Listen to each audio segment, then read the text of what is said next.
Protective Services is a proud supporter of ProView Sports and New Mexico Youth Athletics. IPS provides residential and commercial security services in the Albuquerque metro area. For more info, please call 505-897-2420 or visit internationalprotectiveservice.com.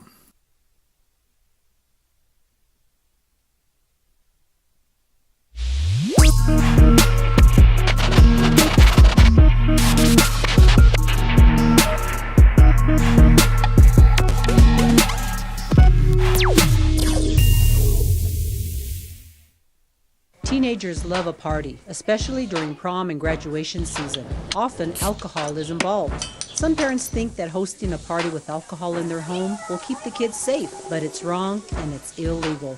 As a parent, to allow your teenagers' underage friends to consume alcohol on your property is a felony. Parents who host lose the most. Don't be a party to teenage drinking. This is a program of the Drug Free Action Alliance. For more information, go to burnco.gov/do-not-host. And JJ Bob. Press your suit, get your hair cut, get iced up. Make sure your jewelry looks good, your hair looks good. It is draft day. You are going to Detroit. Well, if you are one of those top picks, who will be the last guy in the green room? That's always a story on draft day, is it not? Who goes home? Didn't Will Levis go home for day 2 last year? Draft day, a day that you look forward to. I think you do. I know I've turned on this a lot. It used to be whatever. It's not my thing. I'm not sure I love it, but I know I watch it. Happy draft, or first day of draft. I guess it's not even draft day anymore. It's a 3-day phenomenon as the NFL will retake over the sports psyche. Good morning to you, and Merry Thursday. Merry Draft Day. Opening drive, Jeff Symbieta and J.J. Buck. Glad you're with us on 95.9 FM and AM 610, The Sports Animal. How you living this morning? You all right?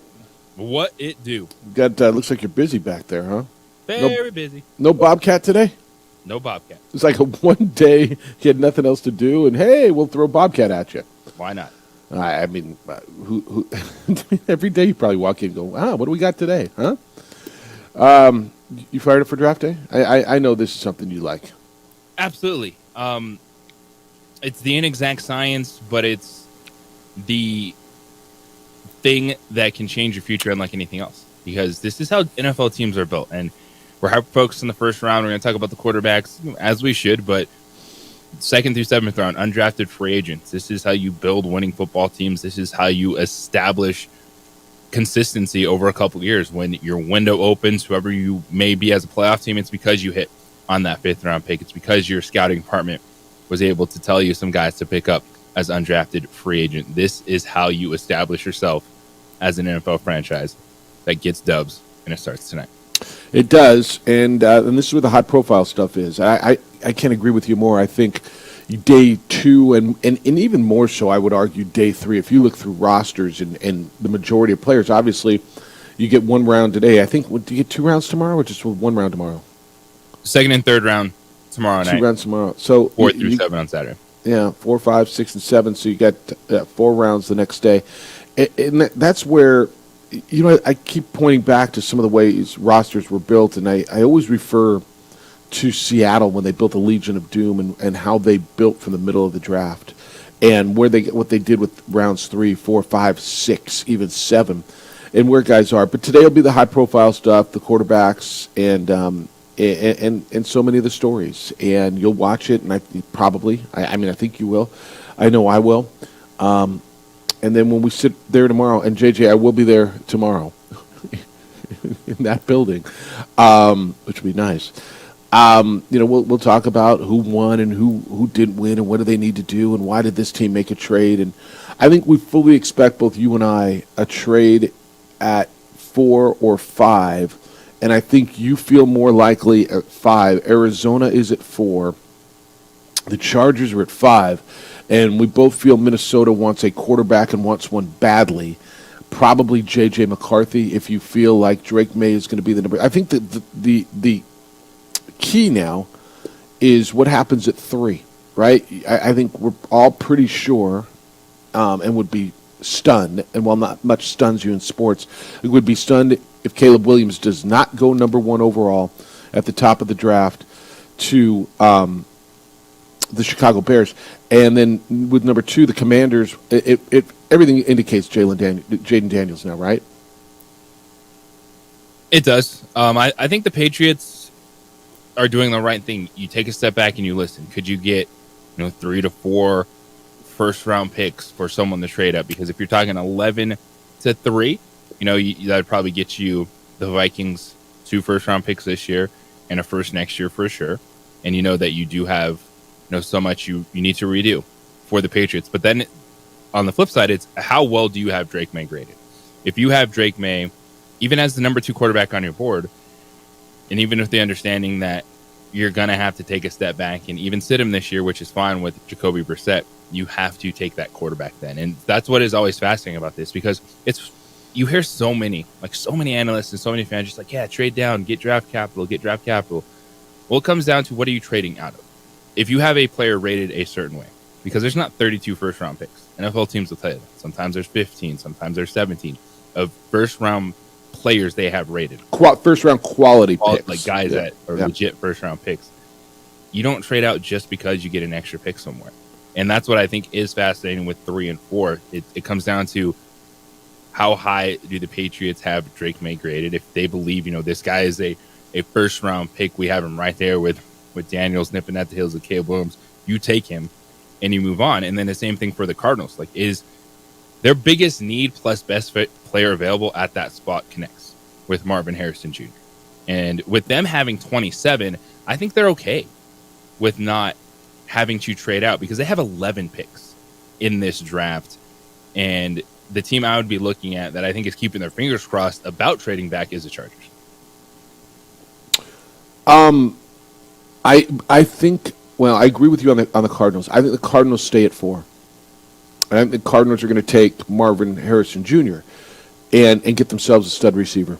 I'm not as convinced the Patriots are going to stay where they are. Now, if you ask me which way am I leaning, I think I think they keep the pick. What if they have, and I don't know how their draft board looks, how they ranked everybody. What if they don't have Drake May heck, McCarthy might be their guy for all we know, right? What if they don't have those guys rated that much higher than a Penix or a Nix? Now, they probably do, right? Because everybody seems to. But do you think Michael Penix will be there at 11? Or do you say, you know what, we're fine because we're not that good. Let's worry about a quarterback next year. We'll ride with Jacoby Brissett. Now, you do that, the quarterback class next year isn't very good. You don't know where you're going to draft next year. Like right now, you're in a position to grab what you believe. There's no guarantees, because how many teams have been sitting at number 3 over the years and thought they were grabbing a franchise quarterback and got Trey Lance or Zach Wilson or, Ryan Leaf, go through the litany, right? And that's even more so at 2, if you look at the history of the number 2 pick. But if they don't have any of those guys ranked way higher than the other, do they take the shot and get the extra draft capital and drop down to 11 and hope? Because then at 11, I don't think it's going to be there. I think the Raiders jump in front of them. If the Patriots trade out of that spot, they're not on board with the first-round quarterback, any of the guys. Bo Nix, Michael Penix, I think that's them acknowledging that they want to rebuild the draft capital, rebuild their franchise, and they're not worried about doing it with a quarterback right now. And what I think would be interesting, though, is if you do get to 5, I think the Vikings, in some of the reports I've seen, is that they're not, they got 23 as well in the first round. Yeah. They'd be more willing to throw in, say, next year's pick. 11 but would the Chargers take that? First next year. I think from 11 to 5, that could do it. You're going to hold out, hey, I want 11-23 right now. But, I think that's what is also fascinating, because if it drops a little bit, and just in terms of where it is, from 3 to 5, I think that could even save the Vikings 23 this year. So you get your quarterback, you get 23, you throw in next year's first-round pick. It's going to be fascinating, because all this discussion is going on, but it's also wait and see, because you're not going to be able to pull that trigger until you see what happens in front of you. You see what happens in front of you. So it's interesting that you bring that up. Let's say the Vikings have a certain guy. Let's just say it's McCarthy. okay? Because there's so much talk about McCarthy. And the Patriots take McCarthy at 3. Do the Vikings then jump up to take Drake May? Or is he the guy who slides like Will Levis? I think at that point, if Drake May Yeah. is there, that's when Minnesota would probably unload 11-23 and maybe even like a next year first and or second to secure Drake May. So all right. My point is, so you say they would unload more for Drake May than they would for McCarthy? I believe so. I think May is a better prospect. So my point is, whoever they have. So let's go the other way on it then. If they have their sights set on Drake May, and May goes 3 to New England, so what's left now is McCarthy, Penix, whatever. Do they back out of that? No. Okay. So if I'm the Chargers, and you're calling me and you're Minnesota, and you say, yeah, it's not really the guy we wanted. We want to keep 27. We'll give you 11 in next year's number 1. I'm like, no, I'm good, man. You can hold out at that point for sure. Yeah, no, because I know how desperate you are for a quarterback right now. I know you're going to give me 11 and 27. Especially because the New York Giants are at 6. And they're going to take a quarterback, and they'll take either one of those. J.J. McCarthy. J.J. McCarthy came out this week saying how much he enjoyed his visit with the New York Giants. And so if it gets to 5, the Chargers could absolutely, they're going to for sure get those 2 first-round picks from Minnesota, probably even a first-round pick next year, and feel very good about that move. Yeah. All right, what would you do? A lot of strategies, a lot of stuff going to happen, a lot of noise. Nothing's really happened yet, but what do you want to see happen? And which quarterbacks do you believe in? Look, history tells us, and this isn't me or JJ just saying I'm hating on anybody. History tells us that the majority of quarterbacks taken in the top X number of rounds don't hit expectations. They don't. Whether it's Ryan Leaf, whether it's Trey Lance, whether it's Akili Smith, whether it's Jamarcus Russell, whether it's Zach Wilson, whatever it is.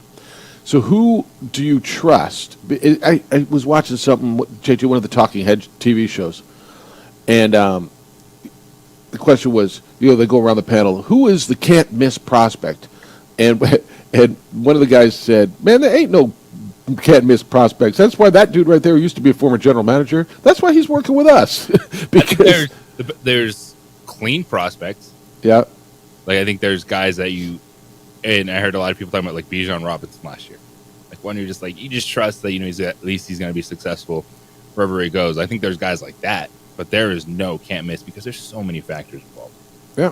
Yep. All right, 505-246-0610. That's how to get in today on Draft Day. What do you want to see? Coming up at 9:30, Chris Denorfia is going to be with us, former big league player. He is a consultant and working with the Rockies organization on outfield and base running, and he's their outfield and base running coordinator. He's in town. He's going to join us coming up at 9:30. We're going to talk a little baseball with him. Walker Buehler was in town last night. Let you know how the Dodgers' former All-Star did in his rehab assignment against the Topes, and kind of a similar story for Albuquerque's baseball team last night. We got a lot to do in the NBA. We got a series, the 1-8 series in the East. The pesky Heat don't go away. Come on in, Jeff or JJ at sportsanimalabq.com is the email. 505-246-0610 is how to get to us on the phone or on the text. And you can watch the show on ProView Network's YouTube channel. You can watch it on our Facebook page, The OD in the AM, or on Comcast Channel 26. Adrian's producing there for you. On the opening drive on 95.9 FM and AM 610, the Sports Animal. When you have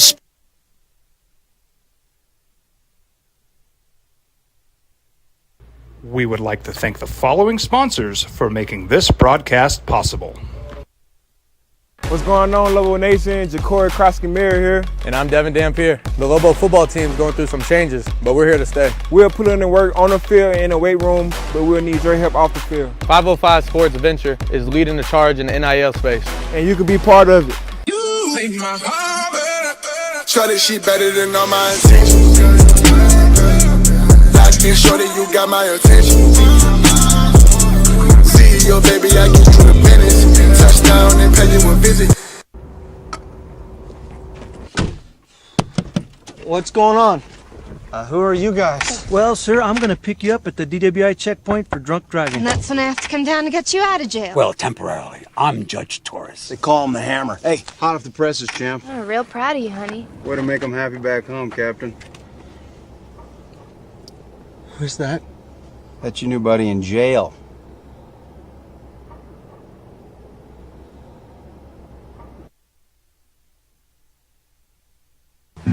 I'm going out, Grandma. When are you coming home? I'll be home late. Don't wait up, okay? Be careful, mijito. Love you, Grandma. Mijito, he's a good man. Sometimes he just makes bad decisions. I tell him, mijito, cuidado, be careful. You might hurt someone. He doesn't listen. Until you stop, okay? Hello. It's me. Hi, mijo, where are you? Dale was drinking and driving. I need you to come and get me, okay? Please, Grandma? Can you just come and get me? Grandma? Leave him in jail.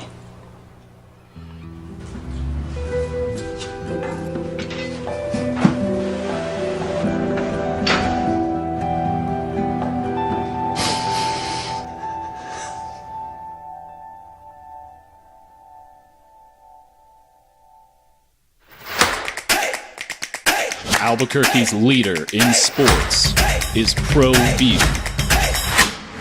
From pros to prep. All your favorite action.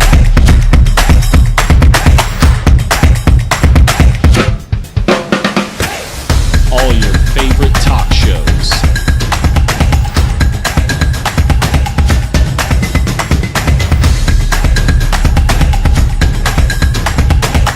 Find it on Pro View Networks. We would like to thank the following sponsors for making this broadcast possible. Albuquerque's leader in sports is Pro View. From pros to prep.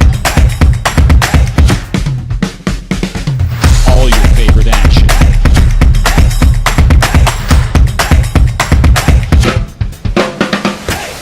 All your favorite talk shows.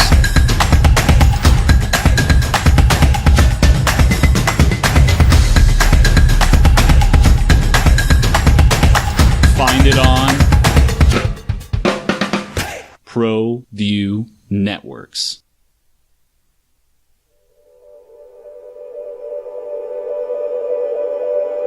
We aren't all born with the same opportunities.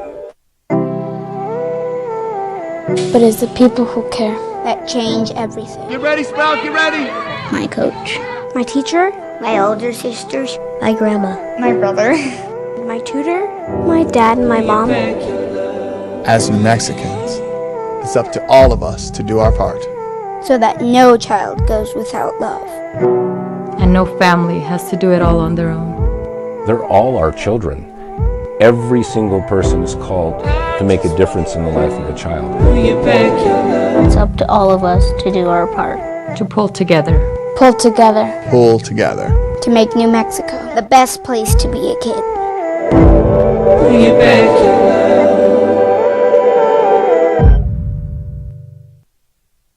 We would like to thank the following sponsors for making this broadcast possible. Young driver, this one. Hard to get her out. She'd been drinking. This one. Both of them gone. They'd been drinking, and he drove clear off the road. This was my family. Drunk driver hit us. And my wife and our daughter, they didn't make it. Maybe in the Eric Spoelstra era, they are as tough an out in the playoffs, no matter where they are seated, as anybody historically. It's the opening drive, Jeff Symbieta, J.J. Buck. I mean, do you dispute that? When you see Miami, no matter what their roster's constructed, when you see Bam Adebayo and Jimmy Butler, and I know Jimmy Butler's hurt, and Tyler Hero, I mean, whoever it is, you got your hands full, huh? Yeah, it's not just Jimmy Butler because he's not there. That's right. The Heat culture. It is Eric Spoelstra. And I know a lot of places we look and say, what does difference coach make? Or all these good coaches, when they don't have a great player, they're not winning games anymore. But there's something about this era of Miami Heat basketball, what Eric Spoelstra has been able to do post LeBron James, kind of when they were able to rebuild the franchise, get Bam Adebayo in there, then Jimmy Butler joined, where they make nothing easy. Last night, it's easy to focus on the three-point shooting because that was a difference in the game. It was insane. They were bonkers from three. But still, even watching that game in the second half, there was nothing easy for Jason Tatum. And you look down, and he scored 28 points. Jaylen Brown had 33 points. But then they suffocated everyone else. The other three starters, Drew Holiday, Derek White, Kristaps Porzingis, combined for 27 points. The defense by Miami was good. 111-101. The 8 seed beat the best team in the NBA last night on the floor, the best team in the NBA. And the series is tied 1-1. This is a Heat franchise. I don't want to say same team, but very similar now.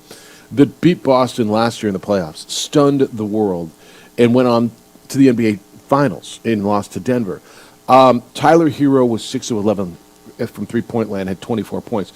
As a team, Miami shot 53.5% from three-point land.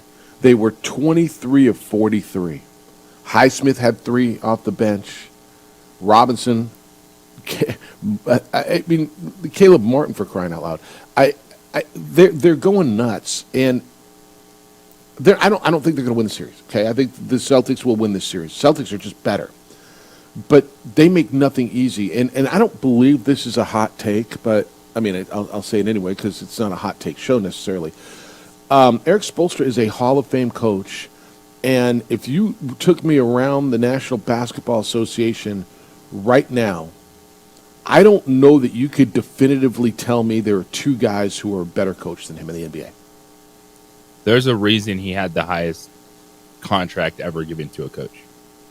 And Pat Riley believes in him. Pat Riley has been there day one, backing Eric Spoelstra, and he was right on. Remember when Eric Spoelstra got the job, and then LeBron went in there, and you figured, all right, LeBron's going to run this kid out of there. And by the way, he's still, God bless him, I don't know how old he is, but whatever, that Miami living, man, he looks good. He's got good hair. He's got a good tan. He looks good. But I don't know. I mean, you might tell me Popovich, because of career accomplishments, is the best coach in the NBA, and I guess it's hard to sit here and say no. But after that, do you got anybody in the NBA that you say is absolutely a better coach than Eric Spoelstra? No, there's a lot of guys, to your point, that have a fantastic resume that have been there doing it forever. But guess what? Eric Spoelstra is now that guy. Like, he is in that conversation. And the Heat have had some lean years. That's why you were able to get lottery picks, like Bam Adebayo, Tyler Hero. But they've never been the worst team in the league. Who's been the worst team in the league? The Spurs. San Antonio Spurs. Yeah. And, maybe some of that, by design when you're trying to put yourself in the victory win sweepstakes. But to me, there's something about never truly being the worst, because that doesn't guarantee anything. And you've seen that with the Miami Heat. Yeah, not in the NBA. With the lottery, it guarantees you nothing. I'm so impressed. And watching the game last night, I think you kept expecting the Celtics to come back. I remember looking up at halftime. Okay, you got me. Now I'm watching, and I kept expecting the Celtics to make a run. All right, the Celtics are going to win this thing at the end. And every time they made a run, Miami either got a stop or got a 3, and was there. I mean, they're everything you want a team to be, outside of insanely talented. Does that make sense? Like, gritty. They play defense. They rebound. They aren't the most talented. They're not. But they're talented, obviously. Good enough to win. Look what they've done with Jaime Jaquez. Look what they've made in his first year. They got 31 minutes out of him last night, got 14 points, and he plays some defense and does the dirty work. You remember that draft last year? Everyone was saying that's the prototypical Miami Heat player. Mm-hmm. And they landed him what was it, like 17, like 16 or 17 in the draft? It was 18th. Yeah, right there, 18th. So outside of the lottery, they got Jaime Jaquez. They bring him in. Perfect fit. Like everyone saw that. No one wanted to stop it from happening. Letting the Miami Heat get a player like that. But this is why Boston can go out there and win 64 games and no one trusts them. Now, Miami winning a game, Boston go out there and win the series in 5 and move on. There's always a doubt with the Celtics teams. Excuse me, like it's one where you look at Boston and unless they're playing in the NBA Finals, they are the most talented team that no one trusts. That has the highest expectation. This isn't a Phoenix Suns. Well, you're running Kevin Durant, Devin Booker out there. Oh, look at the Clippers map. No, like this, the expectations, this ceiling for the Celtics are higher than anyone else in the NBA right now, and yet everyone's like, this is why I don't trust this team. The game like last night. I know. In the West, the 1-8 series went more like a 1-8 series you expect it to be after winning by 2 in Game 1. The Thunder won by 32 last night. No Zion, and last night there was a problem. Chet Holmgren was terrific. Shai Gilgeous-Alexander was really, really, really good. 33 points for SGA, 26 and 7 for Holmgren, and the Thunder came out early, dominated the Pelicans, and this could be a sweep the way that looked. The Thunder, and I don't know if maybe you just get one game out of the way and age didn't matter, and now, okay, this is what the playoffs feel like. Maybe they're getting a franchise. Well, and I look at them, you say, all right, New Orleans is young and haven't been there, but then I go, well, I don't know. I mean, C.J. McCollum's been there, and Brandon Ingram's been there, and Larry Nance has been there. I just think Oklahoma City is just better than New Orleans. Yeah, this isn't about youth with New Orleans. It's just they're not as good as the Thunder. And the Thunder are a fascinating case study because this teams we've looked at, say, Sacramento last year, 3 seed. All young going in, battling. It's different when you're the 1 seed in the Western Conference, and we've talked about that this is 1 through 10. Might have been the best the conference has been in who knows how long. Like, go find a year you can look back on and go, well, there was 8 really good teams this season, and that's why OKC, I can't just say with the team, well, this is the year you got to learn who you are, because they were the number 1 seed, won 57 games in a conference that was an absolute juggernaut. And yeah, it's going to look a lot different in round 2, but this is what I expected them to do. And their head coach said it after the game. He said, game 1 was just kind of everyone calibrating, figuring it out. And they looked like that offensive juggernaut that you've seen all season long. They look like the 1 seed. And again, if you haven't watched a lot of OKC, you're gonna realize how good Shai Gilgeous-Alexander is, but you're going to learn about guys like Luguentz Dort, who just goes out and balls and does dirty work. You've heard about Josh Giddey, who they just love, and you're going to look at him and go, who the hell's that guy? Like, I mean, he was a 6 overall pick. He balls, and then they bring dudes off the bench, and Holmgren has become what they want Holmgren to be. I mean, he misses the whole first year injured, right? And he comes back, and he's been everything they expected him to be. They're interesting, man, and they're going to get through New Orleans, and they're going to get the Dallas Clipper winner in the next round, right? The 4-5 series. That's an interesting series, man. I know we're looking ahead, but Oklahoma City interests me. I don't think they're going to get all the way to the finals. I don't know that I think they can get through Denver. I'm not even sure I think they can get through the next round. But that is a good, young, fun team to watch. Tonight, going up against the draft. So you'll have the NFL. What time does the NFL draft start? Mountain time. 6 p.m. Mountain time. All right. And so by the time, was it 15 minutes between? Yes. It could go for a month. It really could. Holy smokes. So with 32 picks at 50, that could go forever. Cleveland, Orlando's your first game, so you'll be watching the draft. Then the Knicks come on against Philadelphia. You might split screen it. And you get game 3 in Los Angeles tonight, Denver and the Lakers. And, I mean, that's kind of, you got to watch that one, don't you, tonight? Yes. All right. So the multi-view, the multi-screens, they're going to be burning tonight. Yeah, that's what you get. All right, 505-246-0610. And if you were watching the NBA last night, your thoughts as you watch Boston, because for me, I just kept expecting them to come back, and man alive, the Heat just do not let you come back on them. They don't let you. They everything you get from Miami, it's work, and that's why they're so good. That's why they've been so good. That's why they continue to do what they do. When we come back, we'll get back into some NFL stuff because the Lions, ahead of the draft, spent a bunch of money yesterday, and a bunch of money to secure what might be in a year. It might even be right now. What's headed to be the best team in the NFC? It's the opening drive. Jeff Sabieta, JJ Buck on 95.9 FM and AM 610, the Sports Animal.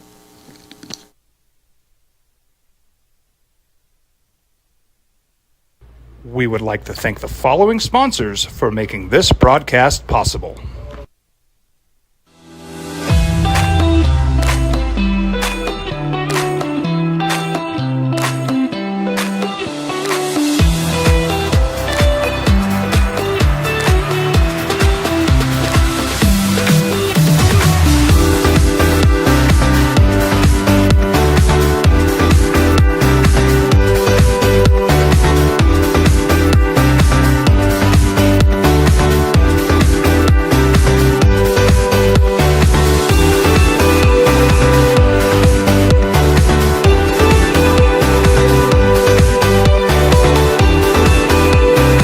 Teenagers love a party, especially during prom and graduation season. Often, alcohol is involved. Some parents think that hosting a party with alcohol in their home will keep the kids safe, but it's wrong and it's illegal.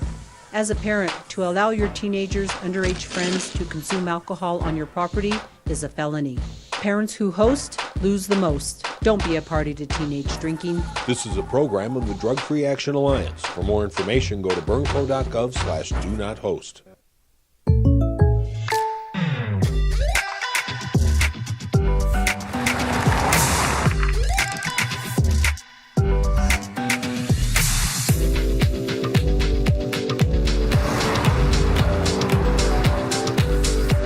For your surprisingly great rates, contact your local State Farm agent today.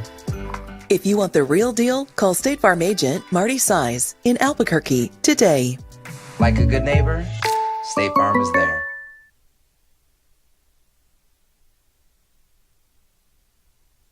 Don't sacrifice quality and flavor when you're in a hurry.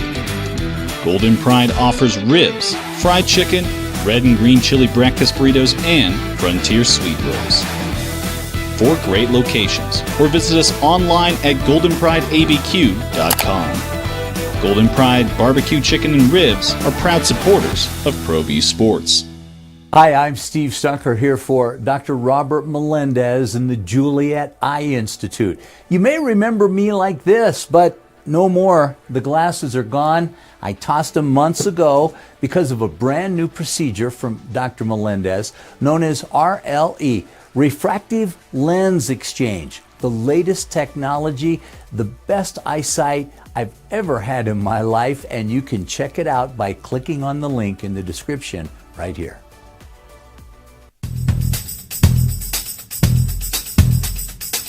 International Protective Services is a proud supporter of ProView Sports and New Mexico Youth Athletics.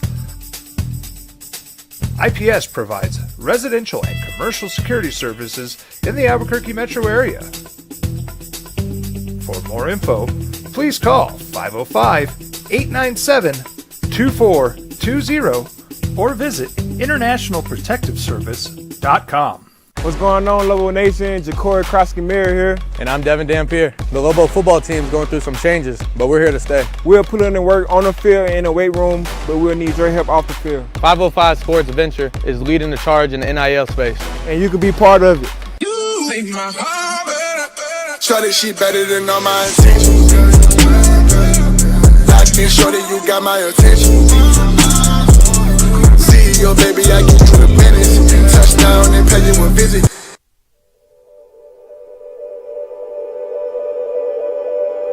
We aren't all born with the same opportunities.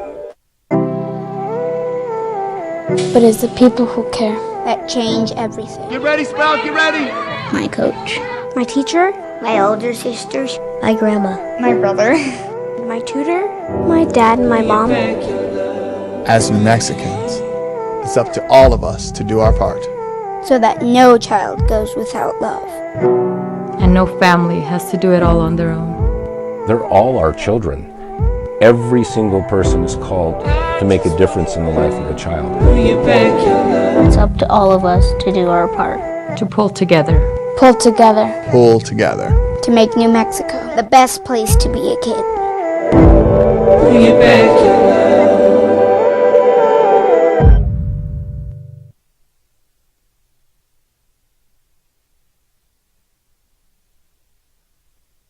The Sports Animal.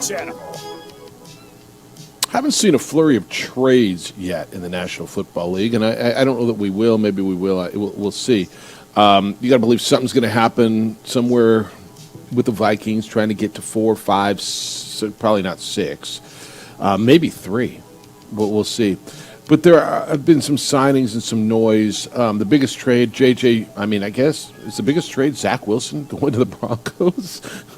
Is that the biggest trade that we've seen so far? Zach Wilson becomes a Bronco. Just this week. Yeah. It's been the 2021 quarterback class going everywhere else to be backups in Justin Fields, Mac Jones, Zach Wilson, Kenny Pickett. Yeah, it feels like that was so long ago, but you're right. Not you're 2021, right. but first-round picks that are no backups. Yeah, no, you're right. It feels like that was so long ago, but it was all about this pre-draft. But there was some news, and I think this is pretty big. The Lions went out and made some noise yesterday by spending some money and signing guys, and I love what they're doing. So they signed Penei Sewell. Was he their top pick? Was that the same draft, 2021? Yes, it was. Number 7 overall. All right, so with all those quarterbacks who went and got dealt all over the place, the Lions, and this is, again, history is an interesting piece to this. The Lions, that point had Jared Goff, right? That was right when they just got Jared Goff. And they went out and got themselves the best tackle, the best offensive lineman in that draft, Penei Sewell from Oregon. And they went and signed him to a 4-year contract extension. So reportedly, Penei Sewell got a 4-year, $112 million contract extension yesterday, signed through 2029. So $85 million of that is guaranteed. He was the first pick when Brad Holmes, the general manager, got there and Dan Campbell got there. He was their first pick. Okay, the $85 million guaranteed and the $28 million annual average salary is the most ever for a lineman in the National Football League. They also went out and agreed to a 4-year contract extension with their 4th-round pick of that same draft, Amon-Ra St. Brown, and he got 4 years, $120 million, $77 million guaranteed. So they went out and said, look, we got our quarterback. He's signed. I got a tight end on a rookie deal. My best receiver, all right, let's go nail him, and let's go get my best offensive lineman. JJ, I feel that they're on the way to becoming, for a few years, and I know it's so fluid, the best team in the National Football Conference. Yeah, they've done everything you want. They've drafted well. They're establishing their foundational franchise pieces, which is what you do. You pick a few spots that you know you're going to pay a lot of money to. And these players have earned it. Your left tackle, a wide receiver 1, which is an absolute position to pay for. The one that is interesting now is Jared Goff. He goes in the final year of his contract. There hasn't been a lot of movement there. And what is his price tag going to fall at? That's the next thing for the Lions, because you're confident in the foundation you built, and you know that Jared Goff can win you playoff games. So it's so interesting, because we've had a lot of quarterback conversation. Jared Goff has never been part of it, right? Dak Prescott, what's he going to make? And what's this guy going to make? Or what's that guy going to make? And what's Kirk Cousins make? If you were a team, and I don't know, your team could be the Lions, it could be the Cowboys, you could be the Giants, I don't care who you are. And there's a quarterback out there, and you can sign him for the next 3 years. You want Jared Goff, you want Dak Prescott? Because I want Jared Goff. Mm-hmm. the quarterback that's been to a Super Bowl, quarterback that's won playoff games. And, this is one where I think the Kirk Cousins contract is probably what you're looking at for Jared Goff, something along those lines. It's going to be a boatload of guaranteed money. But the confidence that team has in Jared Goff, playmaking ability, get it done. 505-246-0610 if you want to get in. 888-922-0610. What's he worth then? If I'm hearing Dak is on the market, not on the market, if Dak is in the market for a new deal, if the numbers that I'm hearing are in that 55 to 60, which by the way just blows my mind on Dak, and you know it does. Jared Goff's got to be in that same neighborhood, right? If they re-sign Jared Goff, and they will, what's he making next year? And I guess the cap will go up, right? But what's Jared Goff? I mean, if you're telling me Dak's in the neighborhood to get $55 million, Jared Goff's got to be there, doesn't he? He does. Which is insane. It's just, to me, it comes down to the guaranteed money. Yep. And that's where you're going to get these guys happy. That's where you're going to have the biggest understanding of the cap hit, the yearly salary, but guaranteed money early. Give yourself some outs on the back end of the contract for both the player and the team. It's the way it works. I want to take you back to that draft. I'm sorry, to that year. And I believe it was 2021. Right? When did the Rams win the Super Bowl? 22, right in there? Maybe it was the year before. The Rams wanted Matthew Stafford. And so the Rams went to the Lions and got Matthew Stafford. And they traded 2 first-round picks. Really, it was 3 because this quarterback was the first overall pick in the draft. And basically, Jared Goff was the throw-in saying, all right, take him and we're whatever. And this was a placeholder. Now, the Rams win because they win a Super Bowl. So you win. I mean, there's no second guessing on the Rams' part. And remember the T-shirts, bleep the draft picks? They've done all right rebuilding with middle of the draft. But Jared Goff was a throw-in. He was done as far as Sean McVay was concerned. The number 1 overall pick in the draft. And now you look back at him, and you may not sit there when you go through telling me the best quarterbacks in the NFL. You may not put him in your top 5. You might not even put him in your top 10. But he is as steady outside, literally. Jared Goff's the top 10 quarterback easy. I agree with you. Dude, you're taking over. Yes. To, guys in the back end. Dak Prescott. Jared Goff has more in the tank, and it's not crazy, but it's one that both were right. Sean McVay was right, and the Lions were right for sticking with Jared Goff. Yeah, and I wonder if the Lions even were right or they lucked into being right. Like when they absolutely lucked. Yeah, because they were not great when they made that trade, but yet they were building something with Dan Campbell. And here's the difference where I think why it worked out. If that was Dan Campbell and a rookie quarterback, they would not have gotten the same time. That's a great call. Dan Campbell and a veteran quarterback, and they're like, hey, we're willing to take our time, which is fascinating that you don't want to give any of these young quarterbacks opportunity. We're trading these guys after a year, just saying you're off the scrap heap. But they were confident going. Now, Jared Goff, when he has that on your resume, I get it. Super Bowl, been there, done that. But as you said, so many people were done. This dude can't do it. But even being patient on a veteran quarterback, maybe a little bit more patient on some of these young guys, to where then all of a sudden you don't have 4 former first-round picks in the last 3 years as backup quarterbacks. Look, there's track records of where patience works. We talked about Michael Malone, right? I mean, the head coach of the Nuggets, and they could have gotten rid of him a long time ago, and they didn't. Now he's a champion. And Jared Goff. And look, Jared Goff's got to get the credit too now, because not only was he, veteran quarterback 3 years in, but he had the demeanor and the confidence in him, and he was a leader, and he earned the respect of that room, right? The whole locker room. He was a guy that had a reputation, and if these guys would have just read about what Jared Goff is, they'd have said, bleep, here we are, and we can't go anywhere because we got this guy that the Rams just threw away.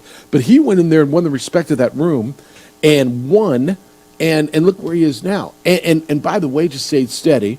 didn't say anything, wasn't the disruptive look at me quarterback, just went out, put his head down and got better. Where not everybody gave up on him, but I mean most people did. He was done, dude.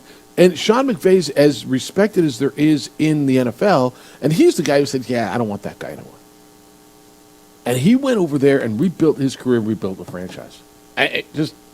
He's getting paid next year, too. 505-246-0610. But how quickly things change.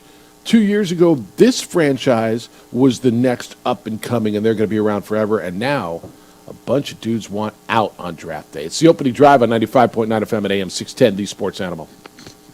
This report is sponsored by Robert Half.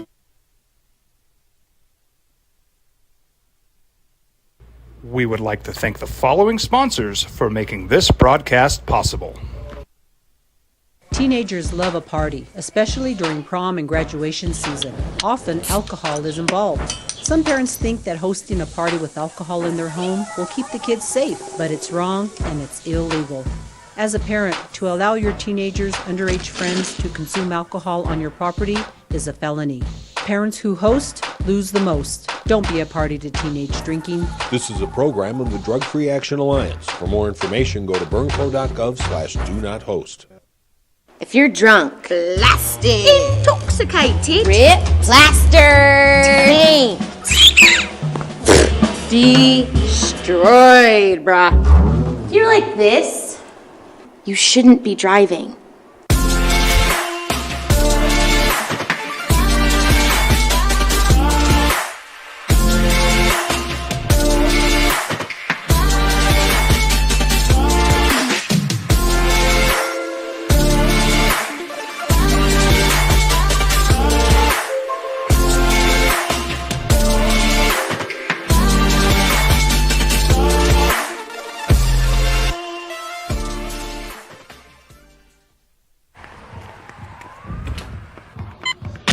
These are more than just the sounds of a safe place to go after school. These are the sounds of interest being ignited and of mentors making an impact. At Boys and Girls Clubs, we don't do just one thing. We do whatever it takes to meet the needs of every kid who comes through those doors.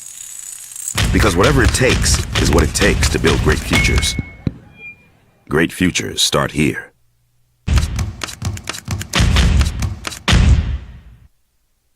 We would like to thank the following sponsors for making this broadcast possible.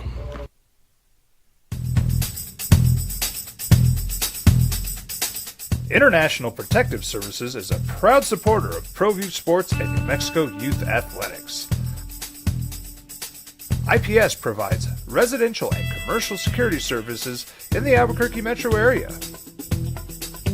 For more info, please call 505-897-2420 or visit internationalprotectiveservice.com. Hi, I'm Steve Stucker here for Dr. Robert Melendez and the Juliet Eye Institute. You may remember me like this, but no more. The glasses are gone. I tossed them months ago because of a brand new procedure from Dr. Melendez known as RLE, Refractive Lens Exchange. The latest technology, the best eyesight I've ever had in my life, and you can check it out by clicking on the link in the description right here.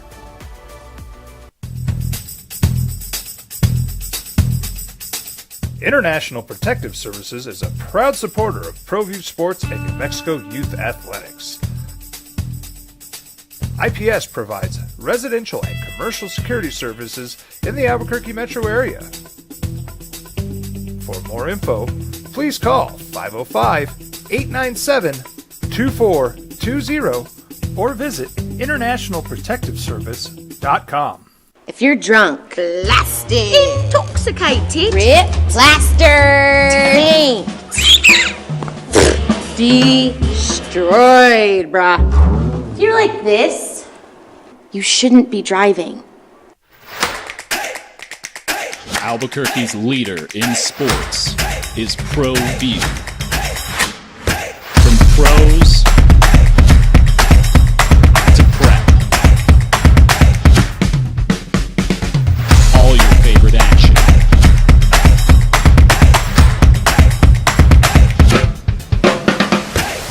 All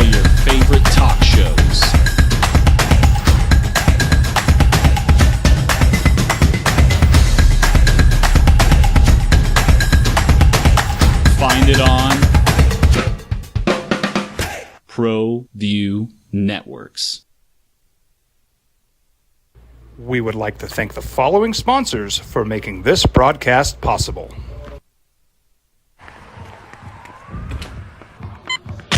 These are more than just the sounds of a safe place to go after school. These are the sounds of interest being ignited and of mentors making an impact. At Boys and Girls Clubs, we don't do just one thing. We do whatever it takes to meet the needs of every kid who comes through those doors. Because whatever it takes is what it takes to build great futures. Great futures start here.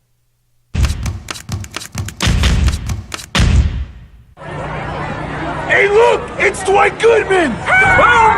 This place is hot. Let's see if anyone needs my help. How about I drive you madman home, huh? I got this, Dwight. I'm the designated driver. Boom. Sweet?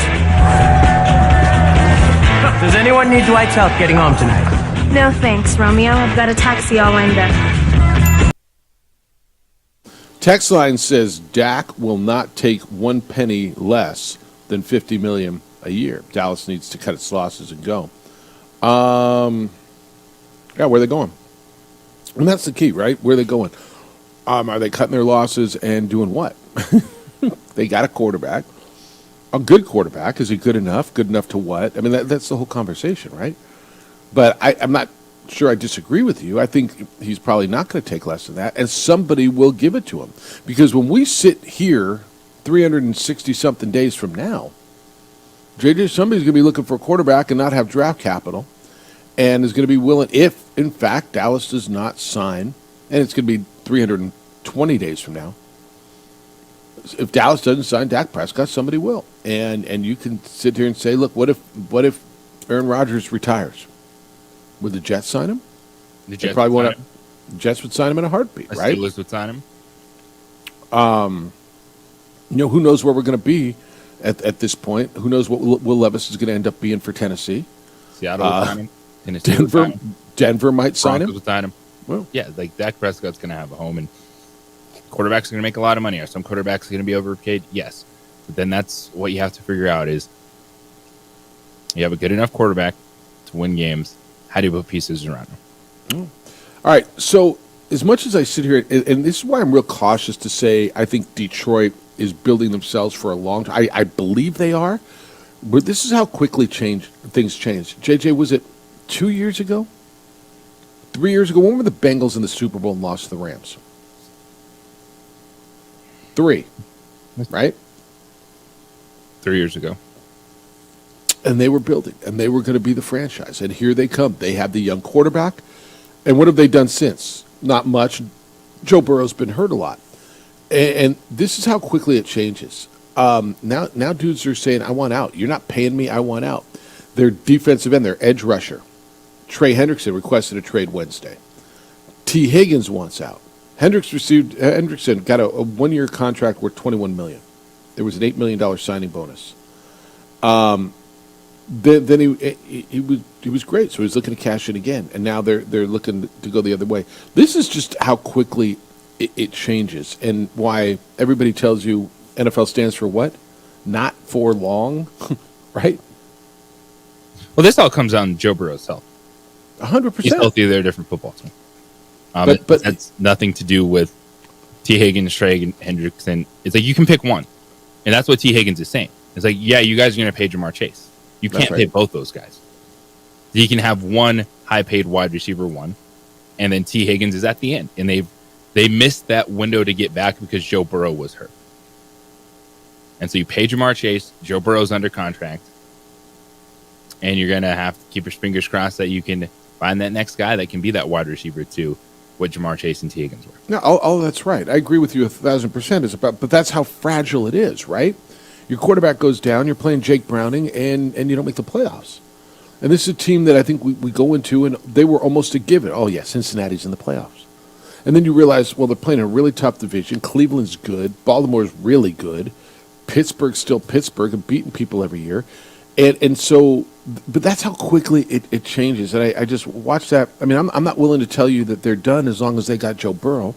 And at some point, I think Joe Burrow's going to be healthy, and he's going to be good, right? I mean, we do believe that? Yeah, it's about him being on the field. There's no belief he is. Joe Burrow's the guy that can go toe-to-toe with Patrick Mahomes. Who else can do that? Maybe Josh Allen? Josh Allen ain't doing it. Lost at home. Yeah, he did.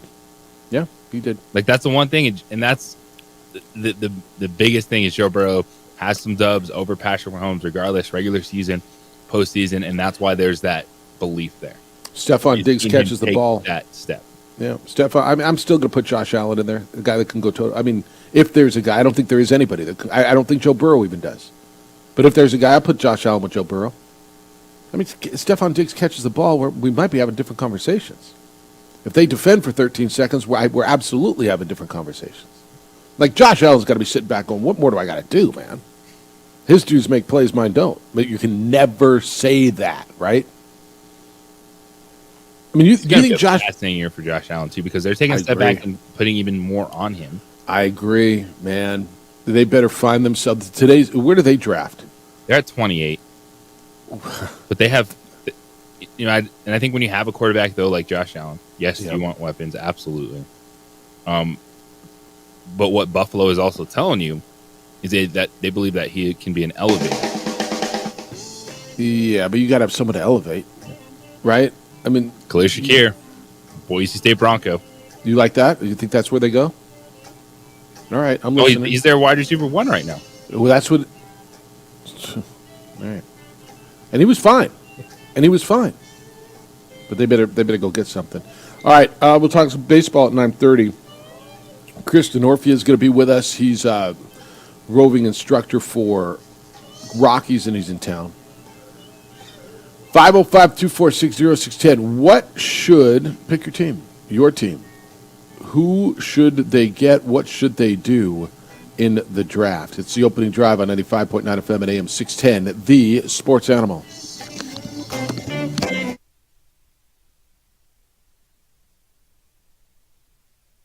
We would like to thank the following sponsors for making this broadcast possible. What's going on, Lobo Nation? Ja'Cory Krosky-Miller here. And I'm Devin Dampier. The Lobo football team's going through some changes, but we're here to stay. We'll put in the work on the field and in the weight room, but we'll need your help off the field. 505 Sports Venture is leading the charge in the NIL space. And you can be part of it. Shorty, she better than all my intentions. Locked in, shorty, you got my attention. CEO, baby, I get you the business. Touchdown and pay you a visit. International Protective Services is a proud supporter of ProView Sports and New Mexico Youth Athletics. IPS provides residential and commercial security services in the Albuquerque metro area. For more info, please call 505-897-2420 or visit internationalprotectiveservice.com. ProView Networks would like to thank the following sponsors for making this broadcast possible. Hans Whitler Automotive, German car maintenance and repair in Albuquerque, New Mexico. Call 505-294-7684 or visit hanswhitlerauto.com. Hi, I'm Steve Stucker here for Dr. Robert Melendez and the Juliet Eye Institute. You may remember me like this, but no more. The glasses are gone. I tossed them months ago because of a brand new procedure from Dr. Melendez known as RLE, Refractive Lens Exchange. The latest technology, the best eyesight I've ever had in my life, and you can check it out by clicking on the link in the description right here.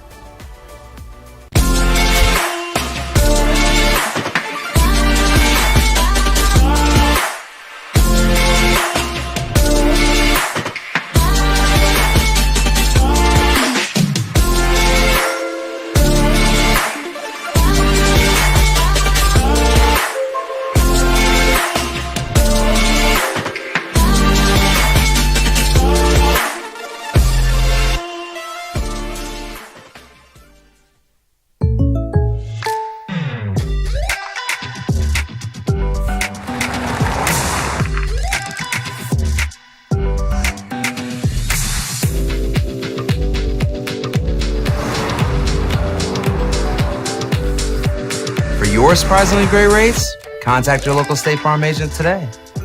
If you want the real deal, call State Farm agent Marty Size in Albuquerque today. Like a good neighbor, State Farm is there.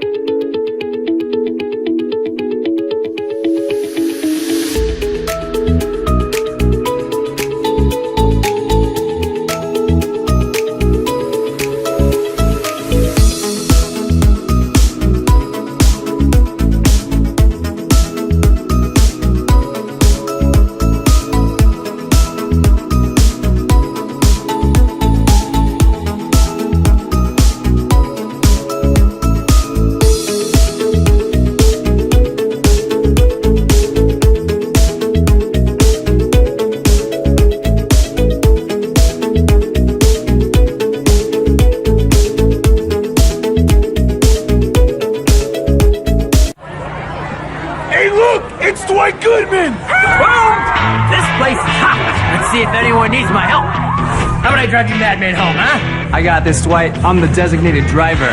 Boom. Sweet? Does anyone need Dwight's help getting home tonight? No thanks, Romeo. I've got a taxi all lined up. Drive safe, Dwight. Boom! Boom!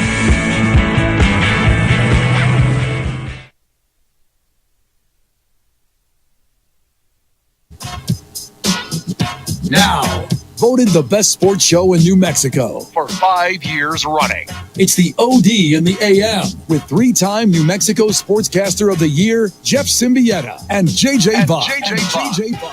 Draft day, or at least Thursday of draft. Is it draft day or draft week?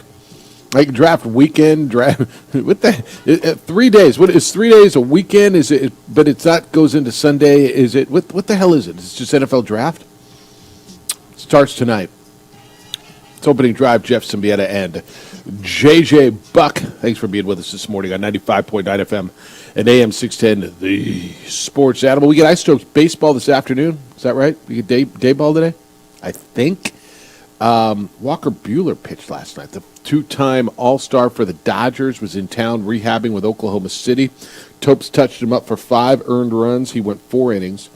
Gave up 7 hits, allowed 2 Albuquerque home runs. Topes built a lead, and then JJ, as they do, gave up double digits last night. Albuquerque loses to Oklahoma City 11-9. Same 2 teams, the Oklahoma City Baseball Club, no longer the Dodgers, and the Albuquerque Ice Topes out at the ballpark today. So I wasn't there, obviously. What was what'd you hear about Walker Buehler's? Was there a good buzz, you think, around that? There was a great buzz last night. A lot of Dodger fans out in attendance.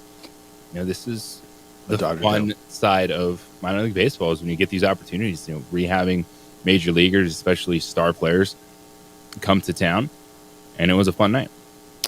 Yeah, it always is. And we always go back to that Manny Ramirez night and Brian Wilson coming in, all those things, the Brian Wilson T-shirts. Yeah, Matt Kemp. Yeah, some great players have come through. You know who you're going to see soon? Who I don't. Might as well be an isotope is Chris Bryant.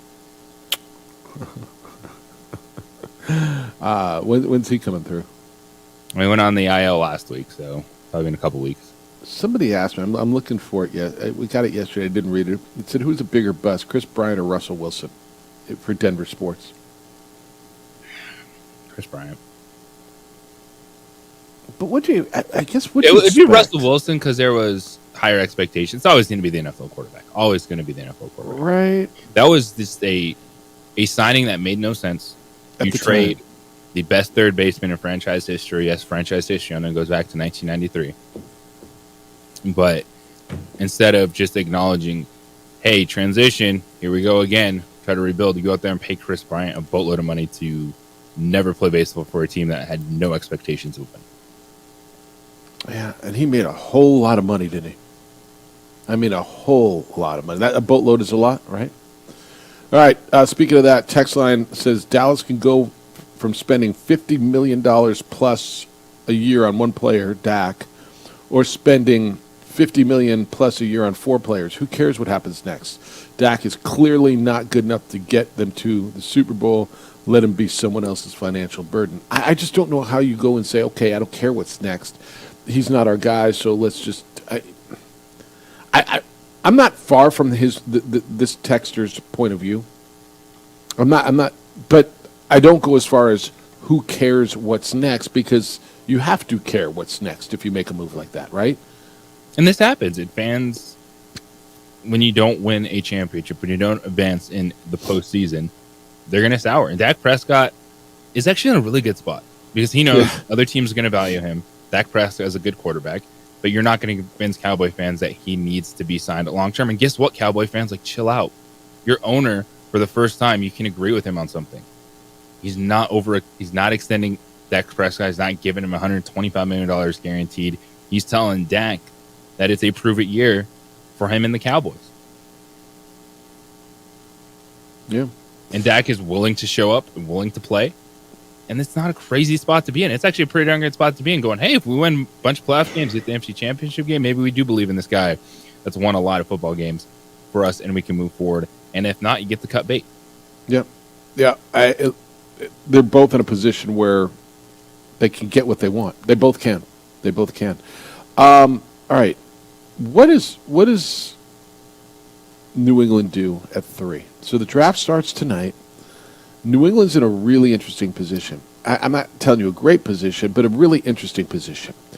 They need a quarterback, but JJ, they need just about everything. And so teams are going to come to them with really intriguing opportunities. Probably Minnesota. I'm going to guess the Raiders are going to come at them. I'm going to guess, hell, I don't think the Broncos have enough to come at them. But there's going to be a lot there that the Giants might even come at them to jump up from 6 to 3. What is enough for you if you are New England to say, I'll go? So the Giants, for instance,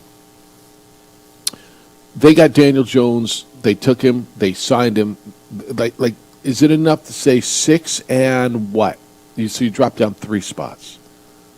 The Giants want Drake May. They're offering their 2024 6th overall pick, that's this year, their 2nd round pick this year, and their 1st round pick next year, if they offer that. So it's 2 1s this year and next year's 1st, and a 2nd this year to drop down 3 spaces. Do you do that if you're New England?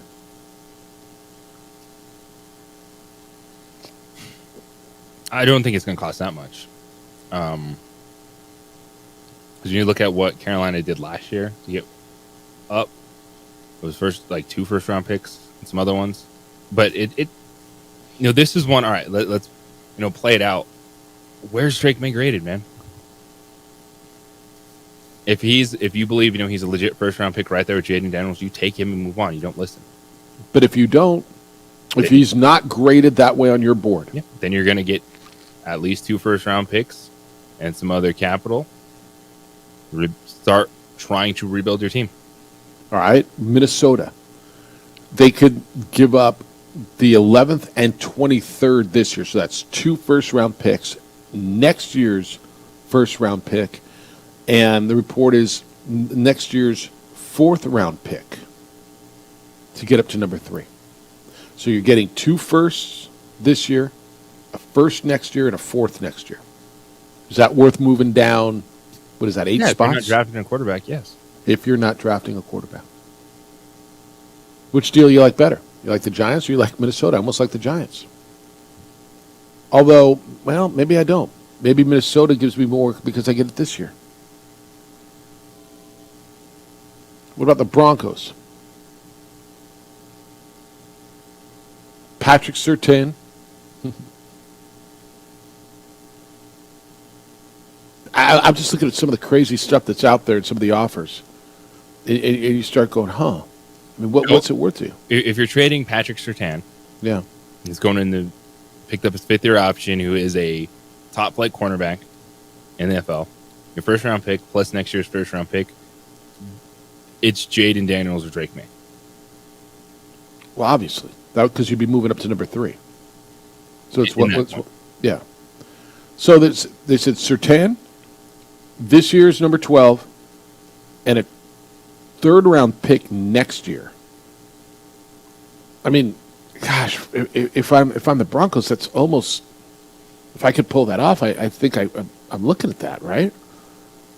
Now, I don't think I take that if I'm New England, because I probably have better deals on the table, don't I? But it's so intriguing. Someone's moving, man. Someone's moving, and whether it's 3, 4, or 5, and it could be 3, 4, and 5 for all we know. Right? If someone, let's just say Drake May goes 3, Minnesota, they go 1, 2, 3. Minnesota starts to panic a little bit because they want McCarthy. Over under 3.5 quarterbacks of the first 6 picks. Over, right? Yeah. What about the first 5? I think that's 4. Yeah. You think 4 going in the first 5? So somebody's going to go into the Charger spot and take a quarterback. Okay. I don't know that you're wrong. I This is one, man. You know me. I'm not Mr. Draft guy. I don't have to watch, but I kind of got to watch this one tonight. 505-246-0610, 888-922-0610. Jaden Daniels, he's probably going to go number 2. He's got a lot of confidence. Is he comparing himself to like Michael Vick and Lamar Jackson? It's the opening drive on 95.9 FM and AM 610, the Sports Animal. This report is sponsored by...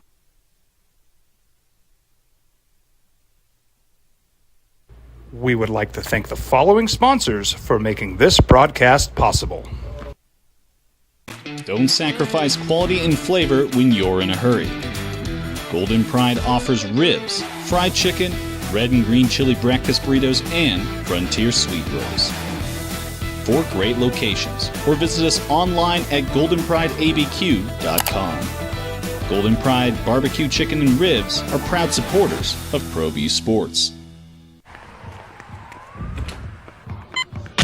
These are more than just the sounds of a safe place to go after school. These are the sounds of interest being ignited and of mentors making an impact. At Boys and Girls Clubs, we don't do just one thing. We do whatever it takes to meet the needs of every kid who comes through those doors. Because whatever it takes is what it takes to build great futures. Great futures start here.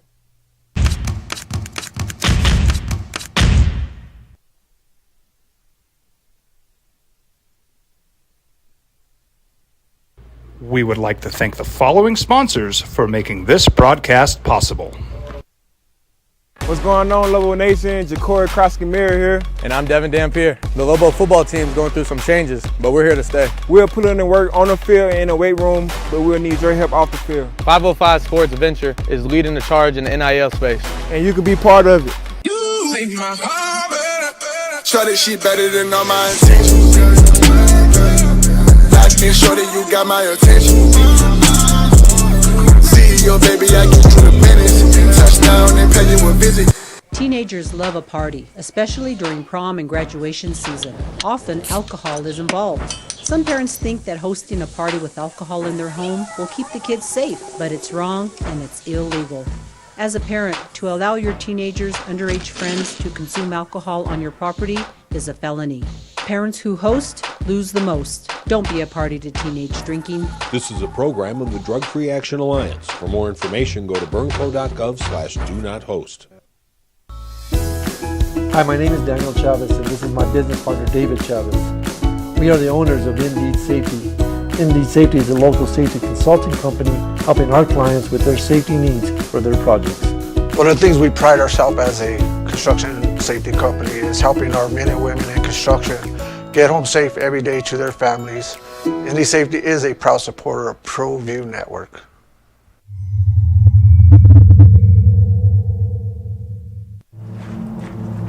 Young driver, this one.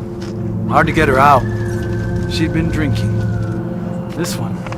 Both of them gone. They'd been drinking, and he drove clear off the road. This was my family. Drunk driver hit us. And my wife and our daughter, they didn't make it.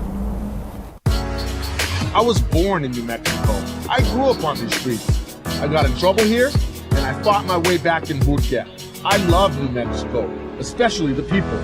Now I'm using my training, tenacity, and energy to fight for you. I'm Adam Oki, lawyer, fighter, and New Mexican.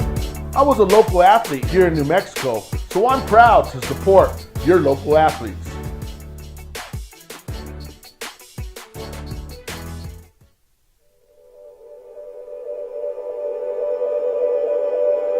We aren't all born with the same opportunities.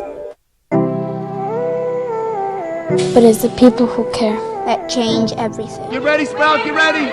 My coach, my teacher, my older sisters, my grandma, my brother, my tutor, my dad, and my mom. As New Mexicans, it's up to all of us to do our part. So that no child goes without love. And no family has to do it all on their own. They're all our children. Every single person is called to make a difference in the life of a child. It's up to all of us to do our part. To pull together. Pull together Pull together. to make New Mexico the best place to be a kid.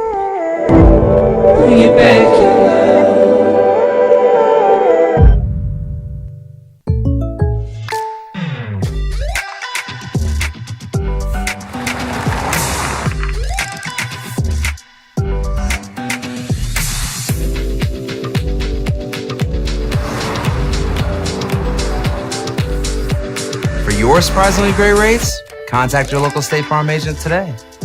If you want the real deal, call State Farm agent Marty Size in Albuquerque today. Like a good neighbor, State Draft day, 505-246-0610, 888-922-0610. Draft starts this morning. Let's go to the phones, 505-246-0610. Speech, thanks for holding. You're on The Sports Animal. What's up, Speech? How you doing, Jeff? Life's grooving. Speech, how you doing? I want to get your opinion on something. Now, I'm a Viking fan, and I think we need to get J.J. McCarthy. Now, that trade to the Patriots, first twos and next year's one is intriguing, but I don't know. You kind of want to get the best you can for the cheapest you can. Now, I've seen boards where JJ falls to 11, but I don't think he'll be there at 11. So I think we got to trade up to at least 4 or 5. Now, 3, if we do it at 3, we're guaranteed to probably get him. Yep. Now, Denver, they got Zach Wilson. I just think, I want to get your opinion. I think they're kind of realizing what Minnesota is trying to do. They want to get a rookie quarterback, but they want to sit him for a year. So he gets he watches and he learns the timing, because that's how you ruin a lot of quarterbacks. You throw them out there too early, and the speed of the game is a lot faster. So I think if they get up to 3, they get him for sure. I don't know that I think Denver's got more than they do to get in front of them. I'm worried a little bit about the Raiders. If you're going to have to get in front of the Giants. So I think you got to get to 3, 4, 5 to ensure that you get. If J.J. McCarthy's the guy that you want in Minnesota, I think you have, and I think they will get up to 4, 5, or 3, 4, or 5. Because I think if he's there for the Giants will take him at 6. Right. So okay. All right. Be well, Speech. Okay. Well, thank you. Yeah. See you.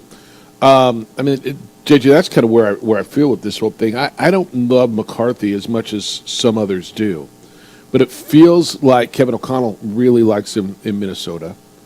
I don't know. Do you like Drake May better? I think I do. I think you can talk yourself into Drake May having better athletic traits, a little bit bigger arm, athleticism. But if you're Minnesota, you say, hey, we're established. We would have won a lot more games last year had Kirk Cousins not torn his Achilles. Sure. And so you're looking for that Brock Purdy-like impact. Get in, steady the ship, and then show us you have the ability to make those extra plays. And J.J. McCarthy to Minnesota is the best fit of teams that are trying to grab a quarterback in the first round. Take J.J. McCarthy, the Patriots, don't like that as much as Drake May just because there's a higher ceiling. So I think do more with less. J.J. McCarthy, the Giants, Brian Daboll, like it. Saw what he was able to do with Josh Allen, early development. But J.J. McCarthy to Minnesota, it feels like that's a rookie quarterback that could hit the ground running with an established team next season. Yeah. All right, we're gonna watch trades, and that would be a lot of fun to watch because at number 1 you have Caleb Williams, who all of a sudden it's amazing what just an offseason can do because everyone was like done with Justin Fields, and now we're looking at Chicago going, man, This is a great place to be if you're Caleb Williams going in there. And it's what happens.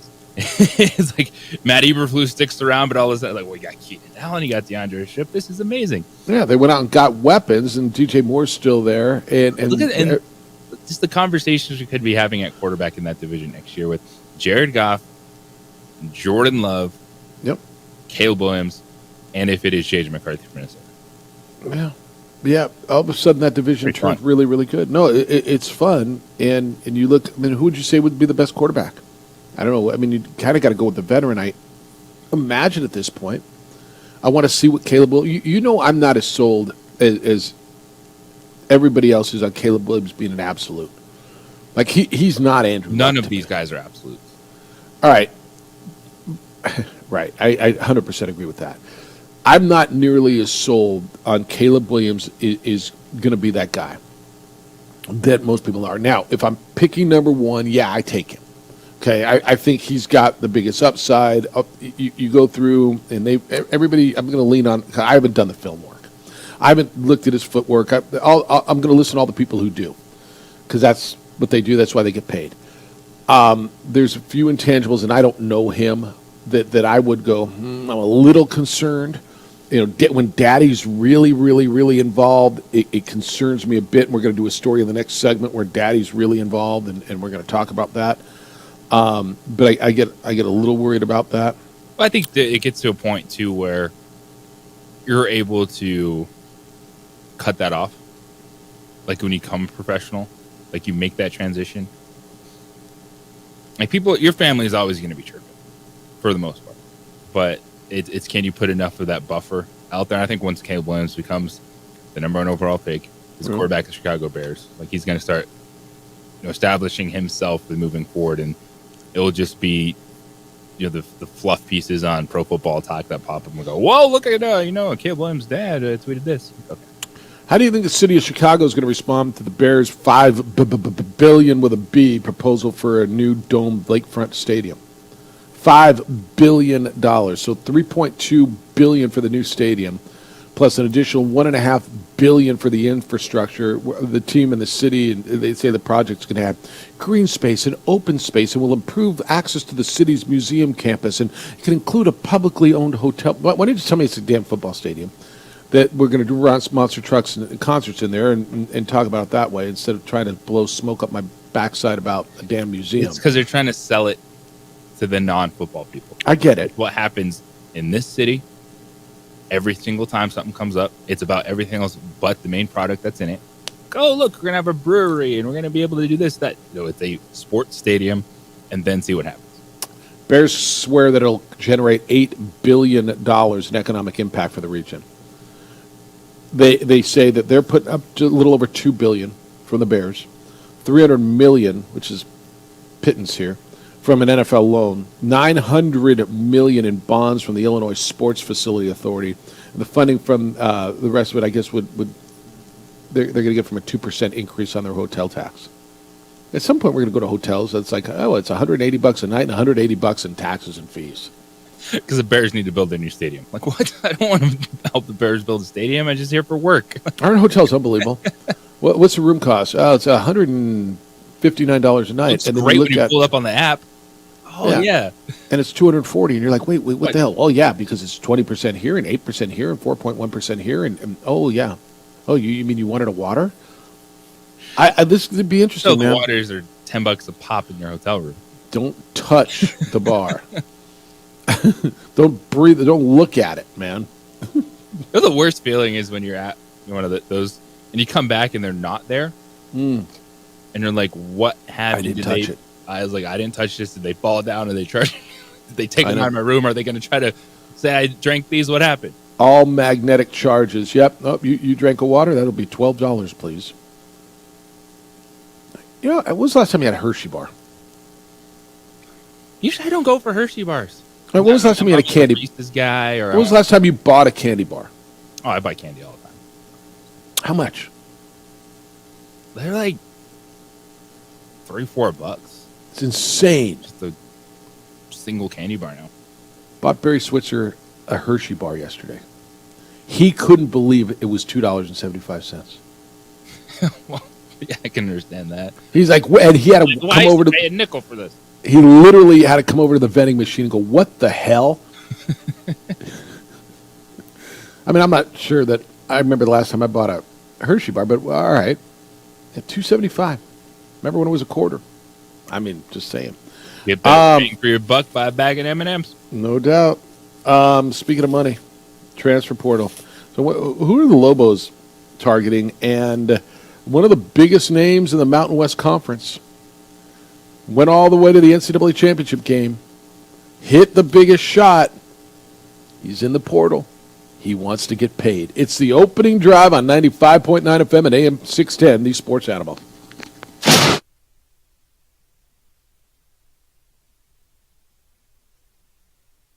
We would like to thank the following sponsors for making this broadcast possible.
Networks would like to thank the following sponsors for making this broadcast possible. Hans Whitler Automotive, German car maintenance and repair in Albuquerque, New Mexico.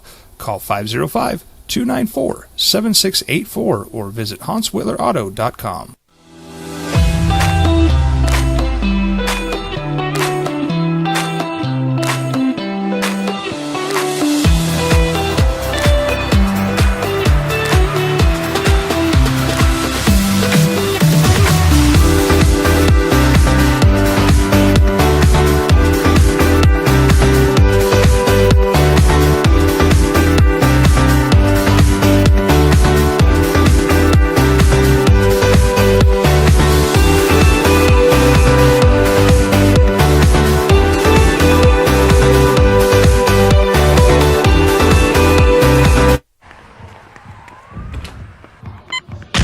These are more than just the sounds of a safe place to go after school. These are the sounds of interest being ignited and of mentors making an impact. At Boys and Girls Clubs, we don't do just one thing. We do whatever it takes to meet the needs of every kid who comes through those doors. Because whatever it takes is what it takes to build great futures. Great futures start here. Hi, I'm Steve Stucker here for Dr. Robert Melendez and the Juliet Eye Institute. You may remember me like this, but no more. The glasses are gone. I tossed them months ago because of a brand new procedure from Dr. Melendez known as RLE, Refractive Lens Exchange. The latest technology, the best eyesight I've ever had in my life, and you can check it out by clicking on the link in the description right here. We would like to thank the following sponsors for making this broadcast possible. Evergard Roofing and Solar. For nearly 20 years, Evergard Roofing and Solar has been working with New Mexicans to enhance their homes and businesses. For all your roofing and solar needs in New Mexico, call 505-821-9543. Albuquerque's leader in sports is ProView. From pros to prep, all your favorite action.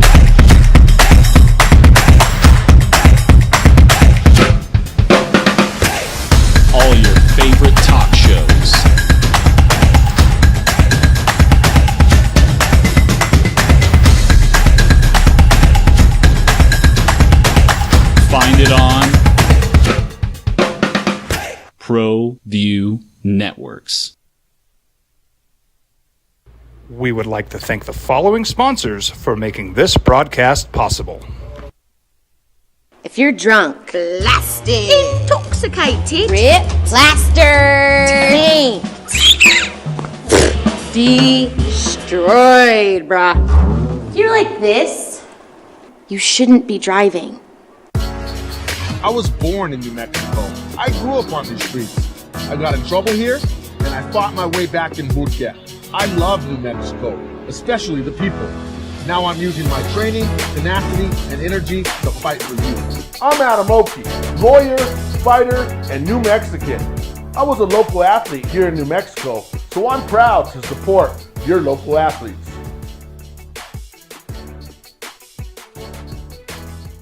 What's going on, Lobo Nation? Ja'Cory Krosky-Mir here. And I'm Devin Dampier. The Lobo football team is going through some changes, but we're here to stay. We'll put in the work on the field and in the weight room, but we'll need your help off the field. 505 Sports Venture is leading the charge in the NIL space.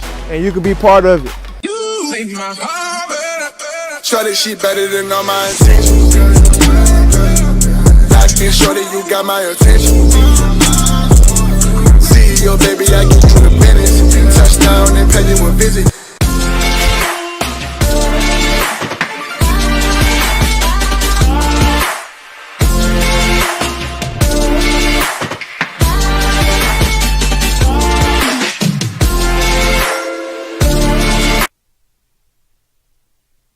Portal hits again. It's the opening drive. Jeff Symbieta, J.J. Buck. The Mountain West Defensive Player of the Year is in the portal. Aztec fan hit me this morning. Ralph sent me a note. He said, I hate the NIL. Last year, Lamont Butler got $200,000 plus, a free education, etc. It would have been more this year.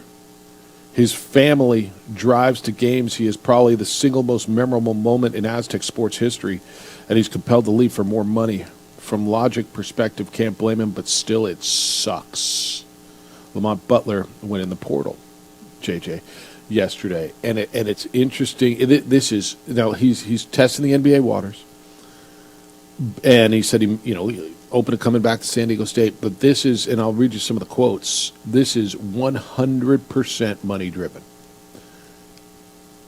He saw Micah Parrish just leave for Ohio State. Supposedly get $400,000 at Ohio State. Last year, Keyshawn Johnson, his teammate on that national champion runner-up team, left for Arizona, reportedly got $400,000. So there was $50,000 from the Mesa Foundation is basically their 505 Ventures. They raised about $1 million for next year, but supposedly Butler got $50,000 from that. All the players on the team got $50,000. All the veteran players. He got $50,000 from another booster, and then like $75,000 to $100,000 in real NIL deals. Actually, here, do something for my business.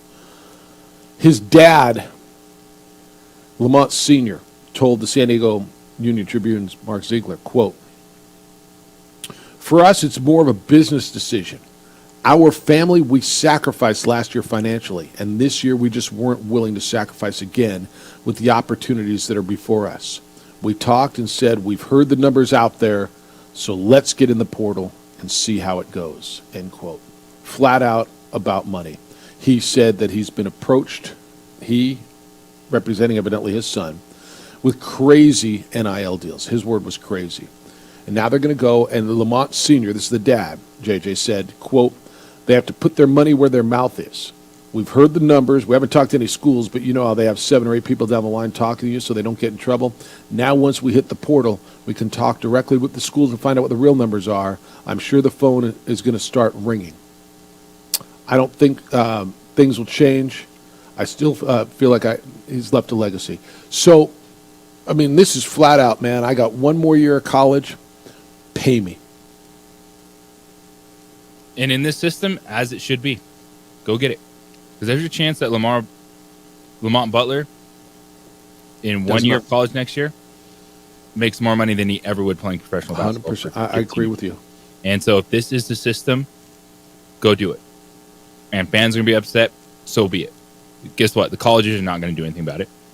Because if you want to have a real conversation, then you start talking about, all right, we open this up, you get the colleges involved, put a salary cap in. That's never going to happen because Big Ten, the SEC are going to say, nope, we have the money, we have the donors. We ain't doing that. So this is the life you're living in college athletics. And especially anything, dare I say, anything below the SEC and the Big Ten, and even there, those guys are going to go find more money. Yeah. It's just, this is how it's going to be. Remember years ago. And it's also fascinating Yeah. how quickly things change because as much people that are upset, I saw a whole bunch of comments saying, whew, thank you. The dude regressed. He can't play offense. Whew, thank you. And it's For Lamont Butler. Yes. Yeah. And it's just like, it's amazing the world we as fans and talking heads can live in where you don't have to like support anyone. You can never say congratulations. You're just like, woo, that dude had 2 bad games. Get the bleep out of here. Sound familiar to you? Does it sound like anybody else? Yep. Does it sound like Jamal Mashburn Jr.? They're like, oh man, we're going to be so better off. That dude regressed. He was a black hole offensively. It's like, okay. Lamont Butler hit the biggest shot in the history of that sports athletic program. Like the biggest play in the history of San Diego State athletics. Now, do I think Lamont Butler is a great player? I think he's a really good defender. He's a distributor. I don't think he's an NBA basketball player. Do you? You think he's an NBA guy? No, that's why you make this move. And that's why I was trying to get it now. And it's going to be interesting to see what people think he's worth. You know what's crazy about it? Do you know who Nick Boyd is? Nick Boyd was the guard at Florida Atlantic who was guarding Butler on that shot in Houston that night where Lamont hit the shot in the national semifinal. Nick Boyd last week committed to San Diego State. So they were going to play together.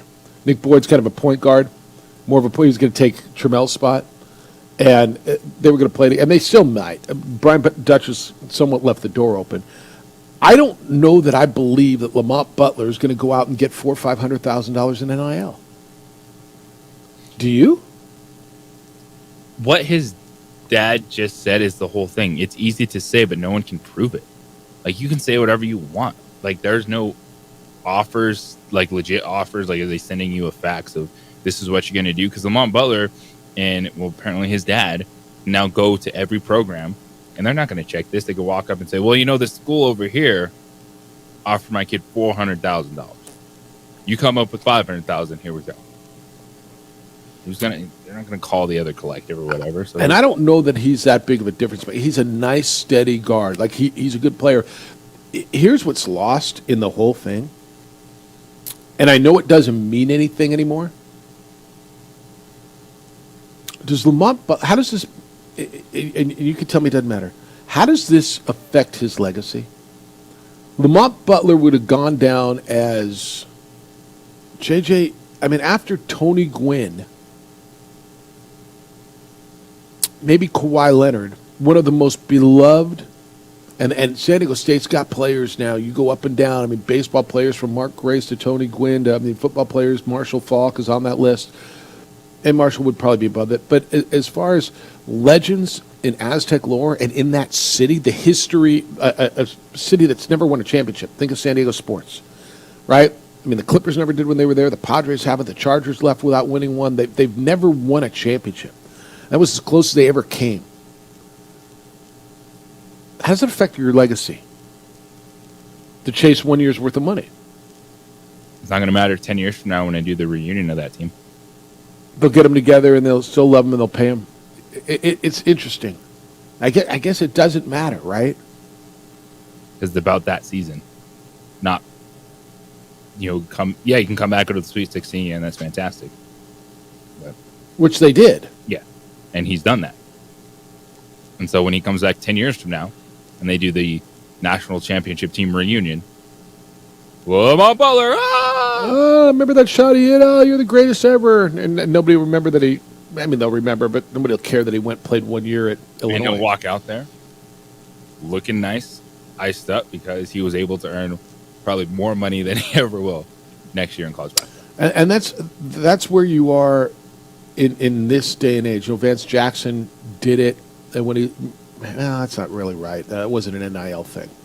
And I don't know what Temple's going to pay Jamal Mashburn Jr., if anything, because everything we've heard with Jamal, it isn't about NIL. But to your point on the way some fans are reacting, it really is. It sounds the same at San Diego State with Butler as it did with Jamal. You forget what he did. It's just, well, you didn't hit those shots this year. But the bigger picture is, you get a dude like that, how you keeping him?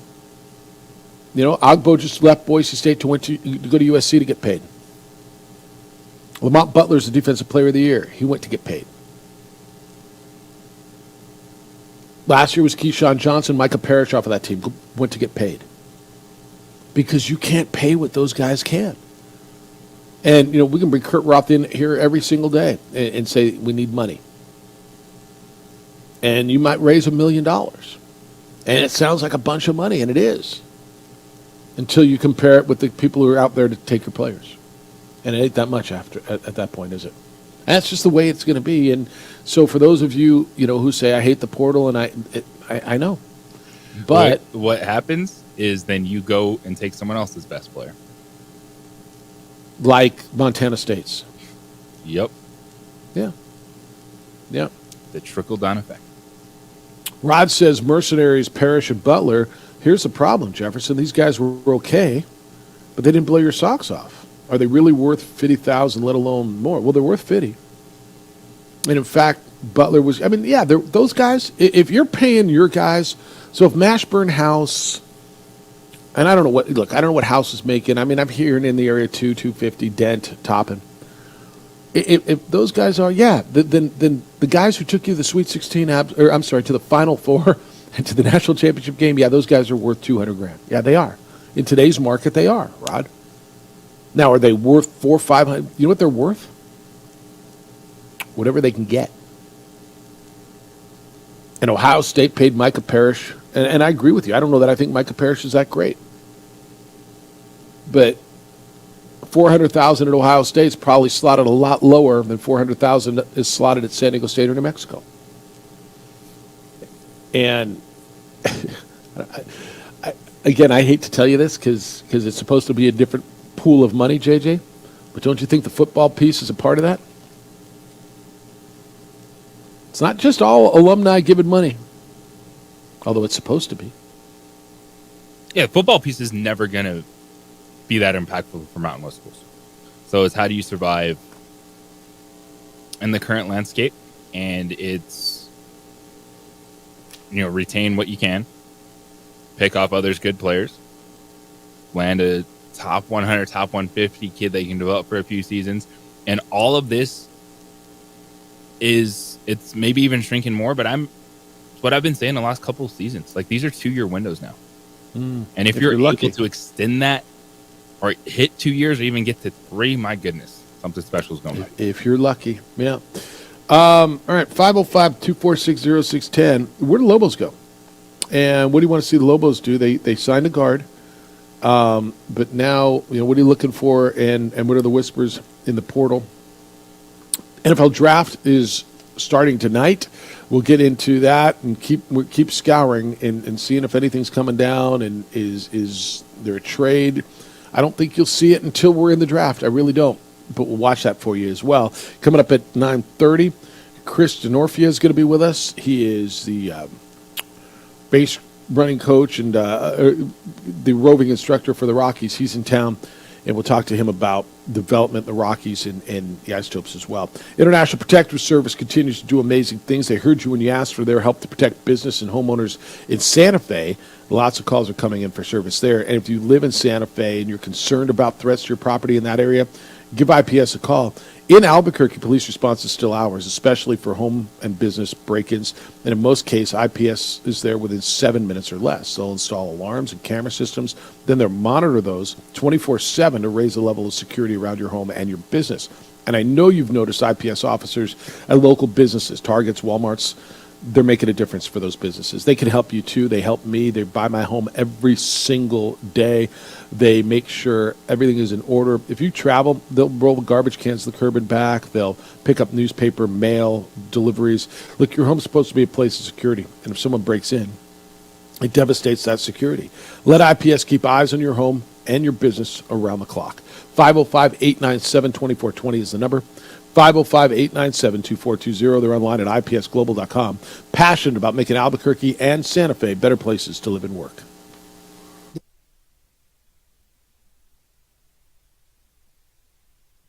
We would like to thank the following sponsors for making this broadcast possible.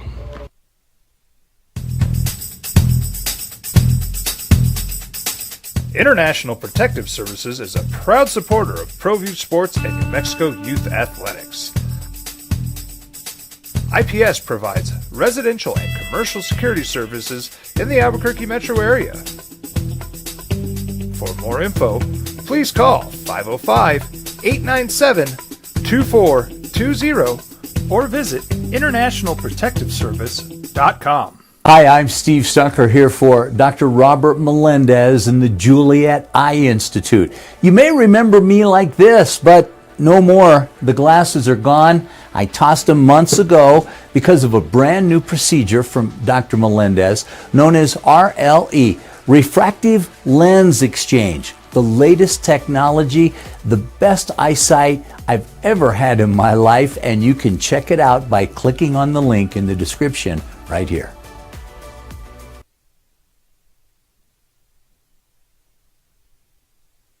Hi, I'm Steve Stucker here for Dr. Robert Melendez and the Juliet Eye Institute. You may remember me like this, but no more. The glasses are gone. I tossed them months ago because of a brand new procedure from Dr. Melendez known as RLE, Refractive Lens Exchange. The latest technology, the best eyesight I've ever had in my life, and you can check it out by clicking on the link in the description right here. I was born in New Mexico. I grew up on these streets. I got in trouble here, and I fought my way back in boot camp. I love New Mexico, especially the people. Now I'm using my training, tenacity, and energy to fight for you. I'm Adam Oki, lawyer, fighter, and New Mexican. I was a local athlete here in New Mexico, so I'm proud to support your local athletes.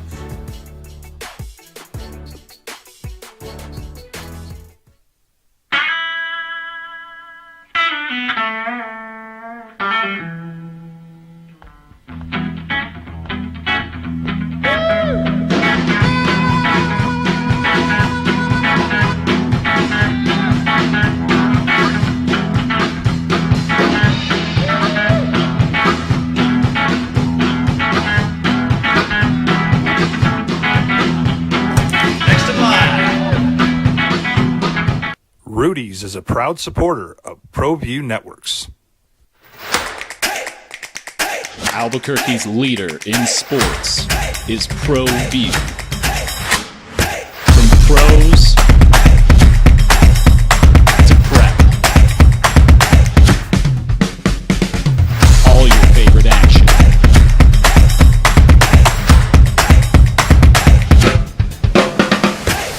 All your favorite talk shows.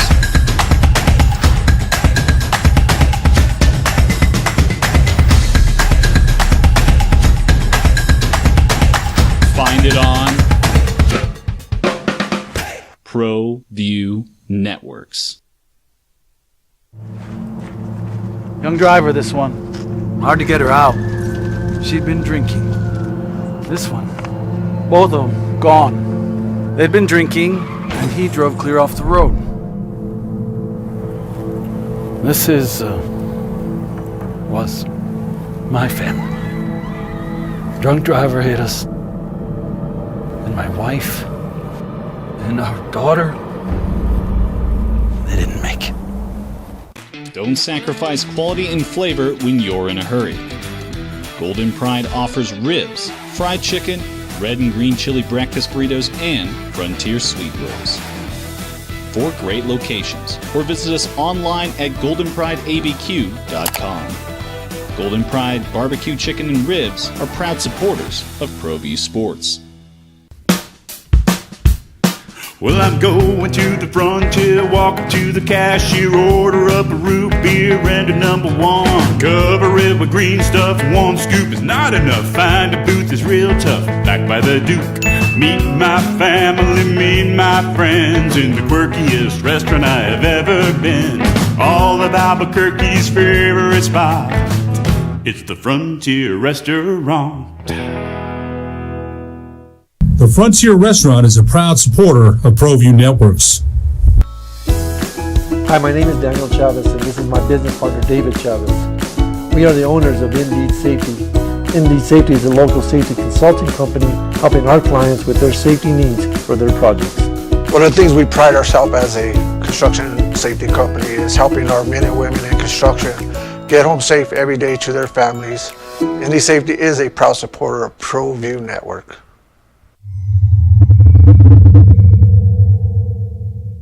Teenagers love a party, especially during prom and graduation season. Often, alcohol is involved. Some parents think that hosting a party with alcohol in their home will keep the kids safe, but it's wrong and it's illegal. As a parent, to allow your teenagers' underage friends to consume alcohol on your property is a felony. Parents who host lose the most. Don't be a party to teenage drinking. This is a program of the Drug Free Action Alliance. For more information, go to burnco.gov/do-not-host.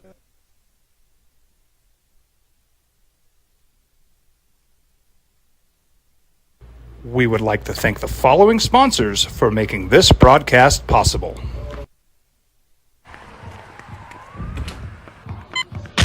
These are more than just the sounds of a safe place to go after school. These are the sounds of interest being ignited and of mentors making an impact.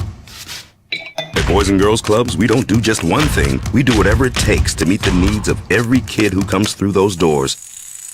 Because whatever it takes is what it takes to build great futures. Great futures start here. What's going on, Lobo Nation? Ja'Cory Krosky-Miller here. And I'm Devin Dampier. The Lobo football team's going through some changes, but we're here to stay. We'll put in the work on the field and in the weight room, but we'll need your help off the field. 505 Sports Venture is leading the charge in the NIL space. And you can be part of it. Shorty, she better than all my intentions. Locked in, shorty, you got my attention. See your baby, I get you the business. Touchdown and pay you a visit. Hey, look, it's Dwight Goodman. Boom! This place is hot. Let's see if anyone needs my help. How about I drive you madman home, huh? I got this, Dwight. I'm the designated driver. Boom. Sweet. Does anyone need Dwight's help getting home tonight?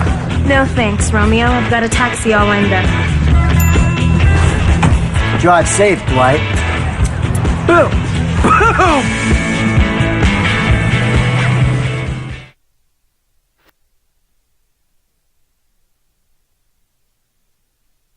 7 on 95.9 FM and AM 610, the sports animal.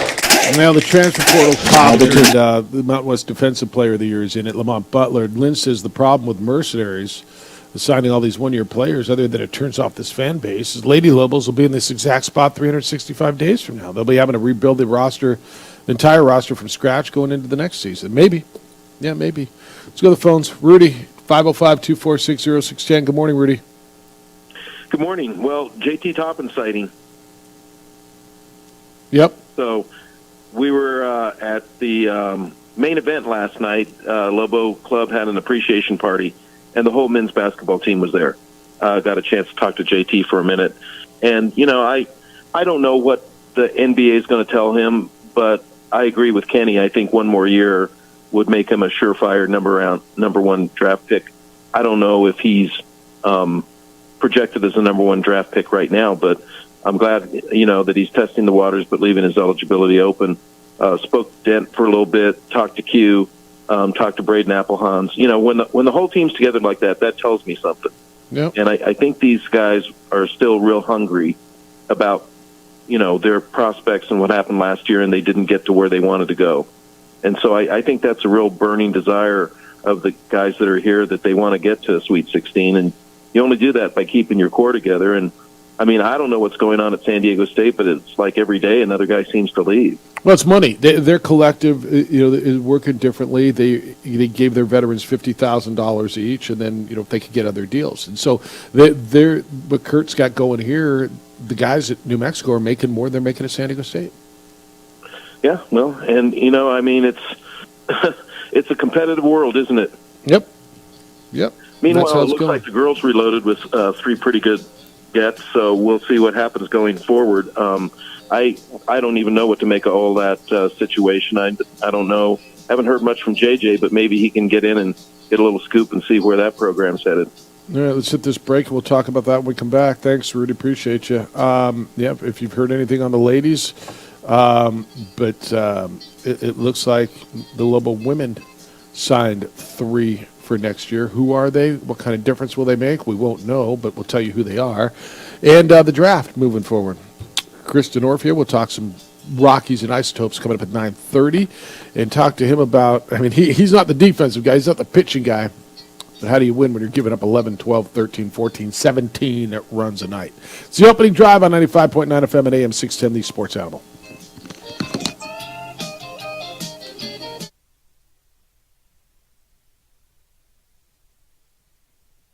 We would like to thank the following sponsors for making this broadcast possible.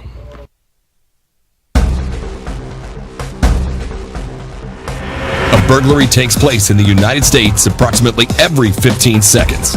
International Protective Service is your answer for commercial and residential security in all of Albuquerque.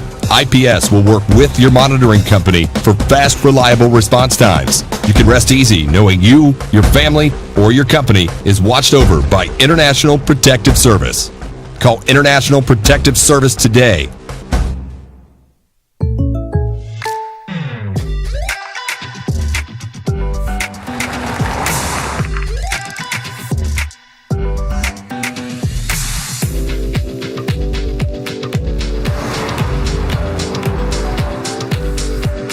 Your surprisingly great rates? Contact your local State Farm agent today. If you want the real deal, call State Farm agent Marty Size in Albuquerque today. Like a good neighbor, State Farm is there. Don't sacrifice quality and flavor when you're in a hurry. Golden Pride offers ribs, fried chicken, red and green chili breakfast burritos, and Frontier sweet rolls. 4 great locations, or visit us online at goldenprideabq.com. Golden Pride Barbecue Chicken and Ribs are proud supporters of ProView Sports. If you're drunk, blasted, intoxicated, rip, plastered, destroyed, bruh. If you're like this, you shouldn't be driving. Young driver, this one. Hard to get her out. She'd been drinking.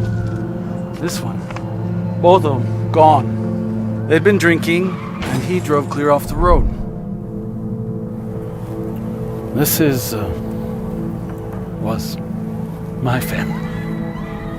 Drunk driver hit us. And my wife and our daughter, they didn't make it. Hi, I'm Steve Stucker here for Dr. Robert Melendez and the Juliet Eye Institute. You may remember me like this, but no more. The glasses are gone. I tossed them months ago because of a brand new procedure from Dr. Melendez known as RLE, Refractive Lens Exchange. The latest technology, the best eyesight I've ever had in my life, and you can check it out by clicking on the link in the description right here. Hi, my name is Daniel Chavez, and this is my business partner, David Chavez. We are the owners of Indeed Safety. Indeed Safety is a local safety consulting company helping our clients with their safety needs for their projects. One of the things we pride ourselves as a construction safety company is helping our men and women in construction get home safe every day to their families. Indeed Safety is a proud supporter of ProView Network. 5 years running. It's the OD in the AM with 3-time New Mexico Sportscaster of the Year, Jeff Symbieta and JJ Buck.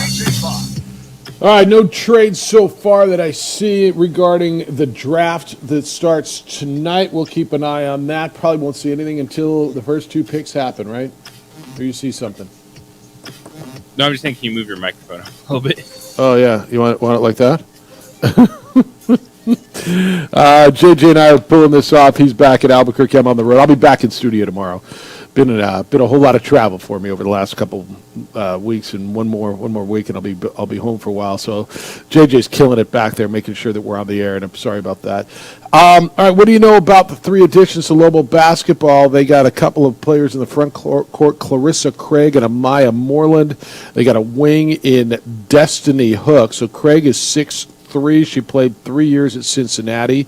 Moreland 6'1". She was at, and you've seen her at San Jose State. And then a 5'9" Hooks comes from something called Vincennes University. What do you know? What I know is you're looking at potential starting 5 and 4. Amaya Moreland, they're hoping to stretch her out to be a stretch 4. Experienced player, going back to even Old Dominion, so there's some connections there with the coaching staff and Keith Freeman and company.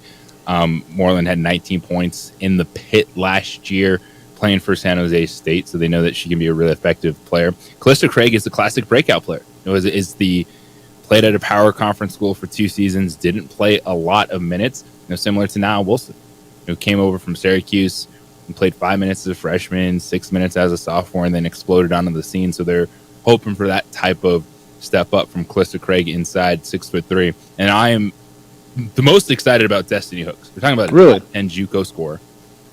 6 rebounds, 5 assists. That stuff translates. Scoring the basketball translates. And she looks like someone that has the ability to play a Nia Wilson role off the dribble, be a one-on-one scorer. And the comments from Coach Bradbury and the story by Ken Sickinger about improving her outside shot, but that one excites me the most. Having that ISO one-on-one scorer that can open things up, that shows the ability to move the basketball, because this team has starting point guard and starting shooting guard positions available. Yeah, all right, we'll see. You got some size, which is good. 6'3", 6'1" on the front line, which is good. And if you can get someone who can score the basketball and regularly, because you know better than I, certainly because you are the voice of Lobo women's basketball. But this is a club that went into some scoring droughts, and certainly would hurt them in the conference tournament, right? Yeah, and the wing players, size, shooters, that's on the deck. And I know you get antsy, you get frustrated, and the same thing's happening with Lobo men's basketball fans right now.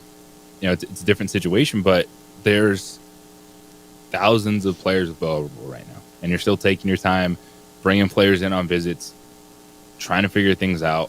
And just because it hasn't happened now doesn't mean you're not going to get good players or you're not going to be able to fill out your roster. Yep.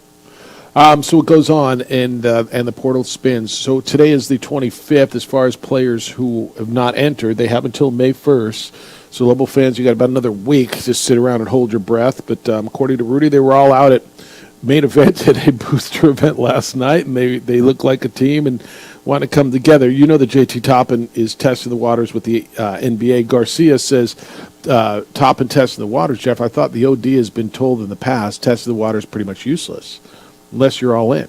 These teams aren't going to waste their time with you. They got too many other guys knocking at their door. That's not what I understand. I think guys go in and they test the waters and they find out where they are, and many of them, Jalen House came back. I mean, Vance Jackson, lots of guys did this, right? Lamont Butler's doing it right now at San Diego State. You go, you get evaluated, and you have until whatever March 20, whatever the deadline is, to decide if you're going to 29th. Okay. That's March 20 something, right? And so you have until then to figure out if you're going to go back to college or not. Garcia, I disagree. I mean, if you've got that's one of those opportunities that really is victimless, right? Absolutely. Maybe you get a couple workouts or opportunity to hear feedback directly from NBA franchises. All of that. At every walk of life, getting some big feedback. Let's go. Yeah, it's a good point on any walk of life. I mean, if you're, you want to see if you can play at the next level, whatever it is you do, and you're able to get feedback from. That's why people go to these professional advancement things and see where they stand. And do you want to move up in, management, finance, business, whatever it happens to be? This is just, their business, and they got an opportunity. I see no reason why they wouldn't do that. I'm not sure where that comes from, but no, go ahead and do that. And it's good to see Lobo women getting a little bit more. We're talking a lot this morning. Lamont Butler, the Mountain West Conference Defensive Player of the Year, announced yesterday he's not only testing the waters of the NBA from San Diego State, but he is in the transfer portal. Will keep his options open to come back to San Diego State. Brian Dutcher says, "Yeah, we'll see." But the father's in the article in the San Diego Union Tribune this morning, written by Mark Ziegler, basically saying we sacrificed. He only made $200,000 ish last year, and the family sacrificed. The family is not willing to sacrifice again. This daddy basically saying, "My boy's going to get paid." That's the only thing that would worry me about it for Lamont. Is that money setting you up for your life, or just paying off your parents? Well, the quote is the family sacrificed, not Lamont sacrificed, right? This I'll find it for you again. But it's flat out for us. This is the father now. This is Lamont's father, Lamont Sr. For us, it's more of a business decision. Our family, we sacrificed last year financially, and this year we just weren't willing to sacrifice again with the opportunities that are before us. We talked and said, we've heard the numbers out there, so let's get in the portal and see how it goes, end quote. So if you're, pick your school, I don't know where he's going, man. Well, that doesn't concern me about giving him the money. Lamont, that's sets you up for the rest of your life as well. But is that going to be siphoned off to make sure your parents are happy and they're living good? See, I don't know that in 1 year of college basketball, Lamont Butler is going to make enough money to set himself up for life. I think he's going to make enough money to set himself up for a pretty good start. Let's say he makes $600,000 this year. Well, all right? It's about, after that's the right investment. You can burn through that money, we know, overnight if you wanted to. But starting off, leaving college potentially with $700,000. Yeah, it's a good start. It doesn't set you up for life, but it gives you a really good start. You got $600,000-$700,000, which after taxes is $450,000, right? Yeah, it's a nice start, man. You get out of college and you can go do your thing. Now, hopefully, you got your degree and look, Lamont Butler, a guy like that, JJ, he'll play. I don't think he'll play in the NBA, but I think Lamont Butler, because of the shot, just on that itself, and that he's Defensive Player of the Year in this league twice, I think he gets something overseas, right? He plays in the G League or goes overseas. He plays basketball for 4 or 5 years, right? Now, he's making more money this coming year, next year. Let's just play with the number $600,000, okay? $500,000, whatever it is. He's going to make more next year than he will in any other year that he plays pro basketball, I believe, don't you? Yes. Yeah, I don't think... Not just career earnings could be this 1 year of college basketball more than he makes in a career playing basketball. Yeah. So I get it, man. I don't have to like it. You don't have to like it. It's it's what it is. But I get it. I just, boy, when you sit there and listen that it's the dad and it's, I don't know, who's this for? Who are we doing this for? I wonder, I think everybody wants to go get paid. Everybody likes money. Dude's a freaking legend. Pick a school. Let's say he goes to Purdue. Now, Purdue's not right. Let's say he goes to Kansas State. Does that sound ish? Right? And he plays his senior year at Kansas State. Dude, he is a legend in San Diego. That's never changing. No, it's going to change a little bit when he's walking a different campus next year. It's not about. And by the way, the expectations are going to be huge because you're paying that guy what, and he's that. It'll be a little different, but again, he'll get paid. 505-246-0610. Chris DeNorfia is going to be with us coming up at 9:30 this morning. Former big leaguer who is, JG, what is he? He's the base running roving instructor for the Rockies? Yeah, outfielding the bases. Okay, so let's see what he can do about giving you some ideas on how they win, where the priorities are, what's there, and what his role is. We'll do that coming up at 9:30. Got time for your calls, 505-246-0610. You can get in on the draft. What should teams do? What do you want your team to do? Or on the transfer portal, whatever you like on the opening drive on 95.9 FM and AM 610, the Sports Animal. Travis Kelce's girlfriend. Travis Kelce from Patrick Mahomes.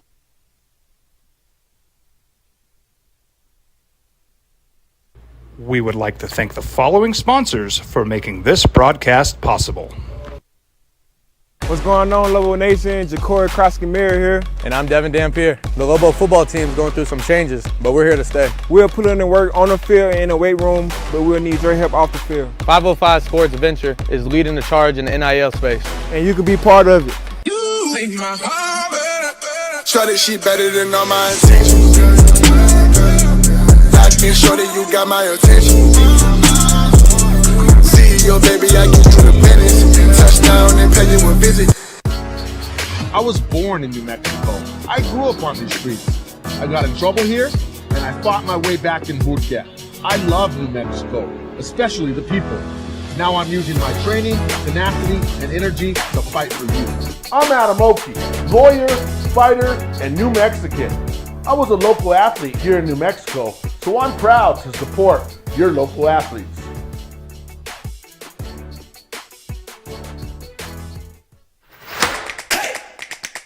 Albuquerque's leader in sports is ProView. From pros to prep, all your favorite action.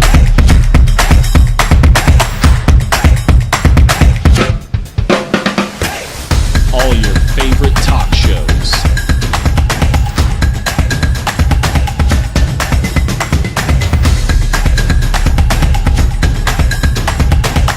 Find it on ProView Networks.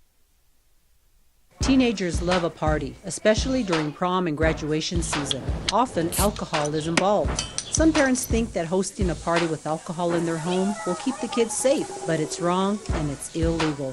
As a parent, to allow your teenagers' underage friends to consume alcohol on your property is a felony. Parents who host lose the most. Don't be a party to teenage drinking. This is a program of the Drug Free Action Alliance. For more information, go to burnco.gov/do-not-host. Hey, look! It's Dwight Goodman! Boom! This place is hot. Let's see if anyone needs my help. How about I drive you madman home, huh? I got this, Dwight. I'm the designated driver. Boom. Sweet.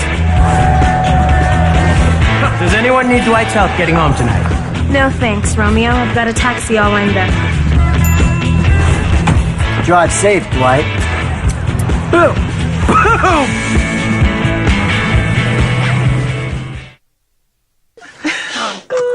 Seriously? You expect me to drive while you aren't wearing seatbelts? What's the worst that can happen?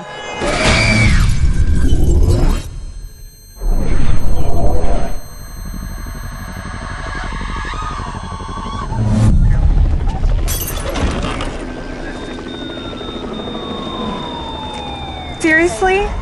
Buckle up. Okay. Thank you.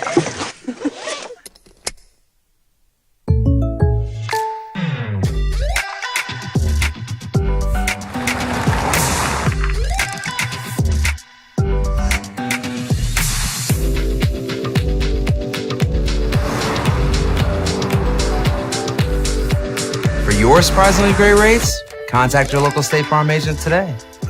If you want the real deal, call State Farm agent Marty Size in Albuquerque today.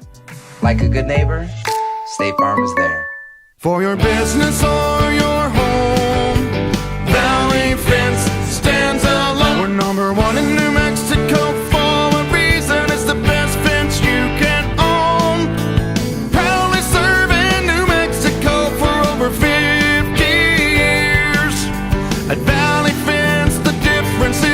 No fence too big, too small, or difficult. We handle them all at Valley Fence Company.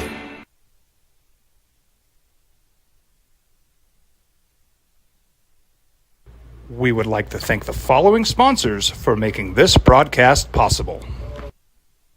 What's going on, Lobo Nation? Ja'Cory Krosky-Miller here, and I'm Devin Dampier. The Lobo football team is going through some changes, but we're here to stay. We'll put in the work on the field and in the weight room, but we'll need your help. Against the NFL draft, it'll be interesting. What do you think the numbers will be like? So, take the middle game, JJ. The Knicks and Philly, two big East Coast media markets, and the draft. What will the TV numbers you think look like? Comparable. I mean, NBA, NFL 2-1, 3-1 to watch dudes in suits get selected. Can I get last year's NFL draft rating? Is that possible? Well, I don't know. I Like- mean, No, I mean, like, what was the number of people that watched the NFL draft last year? oh, I'm just thinking, comparative. Like, would it be 2-1, 3-1? How many people will watch the draft instead of watch a really good, what should be a really good NBA playoff game with two big markets? And the next game will be Denver and LA, the defending champs against LeBron James. I'm thinking, let's say 4 million people watch the NFL draft. Maybe 1 million. I'm gonna find it for you. What was 2023 draft NFL viewership? Boy, I'll find it for you. I hate doing this. I'm just guessing what it'll be. It just seems like more people. 6 million watched the draft last year. So an average of 6 million viewers, and you get 2.5 to 3. So I'll bet it's 2-1. I'll bet 2.5 to 3 million people watch hoops tonight. I don't think it. I think maybe just over 1 million. Really? Yeah. Okay. It's the NFL draft. So it's an average of 6 million, but the NFL claims that 54 million people tuned in at some point to watch the draft, which is crazy. All right. You get games tonight. Did you see Kings won in overtime last night? Big win by the LA Kings up in Edmonton. I know it's Edmonton. Stop it. All they do is score goals in Canada. Dude, it's insane the number of goals that have been scored. Say soccer. Nope. I mean, they're putting up numbers in the Stanley Cup playoffs. Yeah, it's actually been really fun. All right, so you get Orlando, Cleveland tonight, your first NBA game, then Philadelphia, New York, and the Lakers in Denver. Last night in the National Basketball Association, you had a big upset. I think it's a big upset. The 8th seed Miami went into Boston, won 111-101. They hit, 54% of their threes. Tyler Hero, you're my hero, went for 24.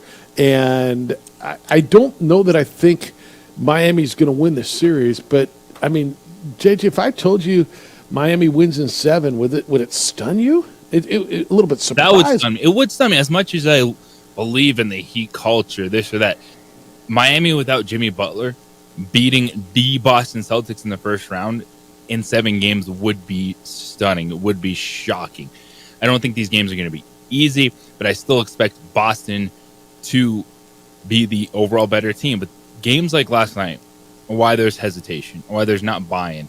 Yeah, they might be the betting favorites, but they're not the talking heads favorites to win the NBA Finals. Because it just always feels like there's something missing with the Boston Celtics. So one thing you can't quite trust with them. I know it's only one game. It was game 2 of a series, but you let the Miami Heat just go bonkers. And I think if you're the Celtics, so you take a step back and go, that team wants to shoot 43-point shots every night. They're not hitting 50% of them. Of course. Keep your fingers crossed that it doesn't happen 3 more times. Yeah, I think it's a one-time thing. Maybe it happens one more time. But hitting 54% and hit 23 out of whatever it was, whatever the numbers were, it's an anomaly. And live by that, you die by that. And I agree with all of that stuff. Were you stunned last year when the Heat beat the Celtics? Remember they went up, what was it, 3-1 and then had to hold on in Game 7 and went up in Boston? Less stunned because Jimmy Butler was there. This Fair. would be stunning to do it without Jimmy Butler. Yeah, playoff Jimmy's out. He's out the whole series? Essentially, MCL injury, so that's not expected to be back for a first-round series. The amount of superstars, the level of superstars who are playing through injury in these playoffs, from Antetokounmpo, who's not playing at all, and Jimmy Butler, who's not playing, to Joel Embiid, who's playing through injuries, to Kawhi Leonard, who is in and out of the lineup with injuries. It's pretty amazing, isn't it? The amount, and I know injuries are part of the game, and the healthiest teams tend to be the ones that win championships, and we've seen that all the time. But when you look at the superstars and the level of stars who are playing, I mean, even Karl Anthony Towns in some respects, right, is coming back from his injury. You look up and down the playoffs, and it feels Jalen Brunson. It feels like almost every team is dealing with some significant injury, except for, that was me knocking on wood for you, and I believe this to be real wood, although I can't be certain, the Denver Nuggets. The Nuggets and Lakers are healthy. Yeah. Series. Yeah, those two teams seem to be. And I believe Phoenix is healthy, even though they're getting beat. Yeah. Yeah, it's crazy, but yeah, you got to get through it. I'd love to see Jimmy Butler come back and see what he can do in that series. But that was something last night. The other one last night, Oklahoma City wins by 32. The number 1 seed in the West was home, 124-92. They played the Pelicans. They got another really good performance out of Chet Holmgren, who went for 26 and 7. Shai Gilgeous-Alexander had 33 for the Thunder, who are the number 1 seed in the West. They win their opener by 2, come back last night and just came out of the gate. Zion Williamson is out for New Orleans. There's another one, right? Another key injury, another, big-time superstar injury. And you're like, Jeff, he's always hurt. Yeah, no, I understand. What's his career going to be? I mean, honestly, at some point, he's kind of got to get started, doesn't he? Zion? I know he made a lot of money. Captain of the all-what-if team for this era. Like Greg Odom was? Greg Oden didn't even get to that. Like, at least we've seen Zion Williamson score 40 points against the Lakers. No. In a big-time game, and then 3 minutes left, it's gone. Yeah, I mean, at some point, his career's got to get started. And, I mean, they may keep paying him because he gives them 40 games a year. And when he plays, he's sensational. That was the knock on him coming out of college, right? Was, can his body survive playing in the NBA and going 82 games and playing in a 6-month, 7-month season, right? Can that body with that much weight on it survive what you need to do in the National Basketball Association? And as of now, he's got to be 5 years in, right? And, I mean, the question isn't, is he good?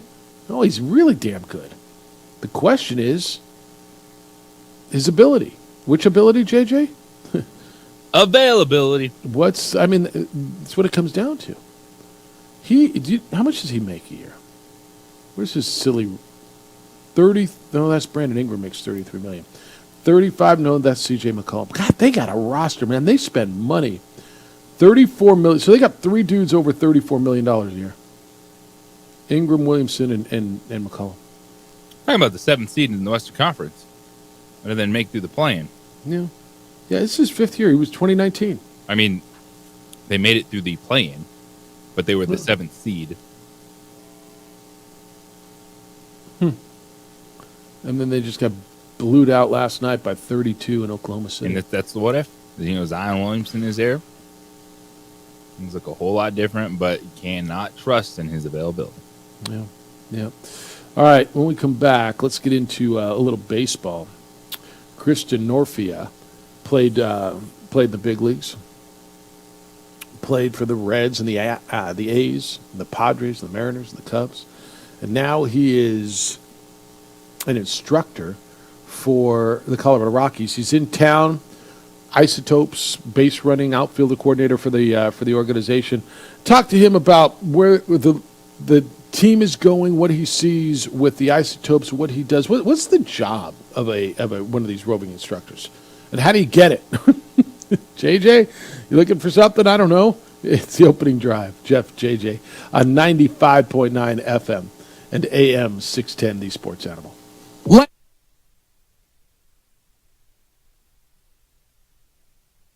We would like to thank the following sponsors for making this broadcast possible.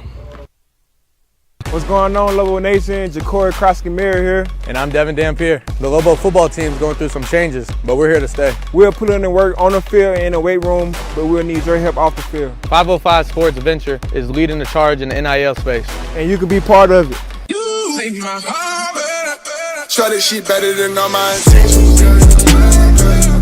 Locked in shorty, you got my attention. CEO, baby, I get you the business. Touchdown and pay you a visit. International Protective Services is a proud supporter of ProView Sports and New Mexico Youth Athletics. IPS provides residential and commercial security services in the Albuquerque metro area. For more info, please call 505-897-2420 or visit internationalprotectiveservice.com. Hi, I'm Steve Stucker here for Dr. Robert Melendez and the Juliet Eye Institute. You may remember me like this, but no more. The glasses are gone. I tossed them months ago because of a brand new procedure from Dr. Melendez known as RLE, Refractive Lens Exchange. The latest technology, the best eyesight I've ever had in my life, and you can check it out by clicking on the link in the description right here.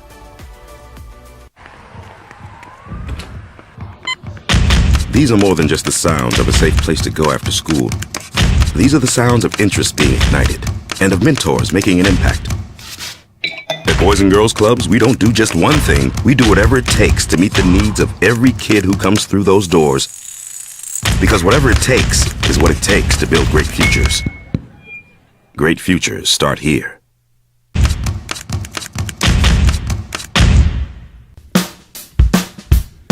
Well, I'm going to the frontier, walk up to the cashier, order up a root beer and a number one. Cover it with green stuff, one scoop is not enough. Find a booth is real tough, back by the Duke.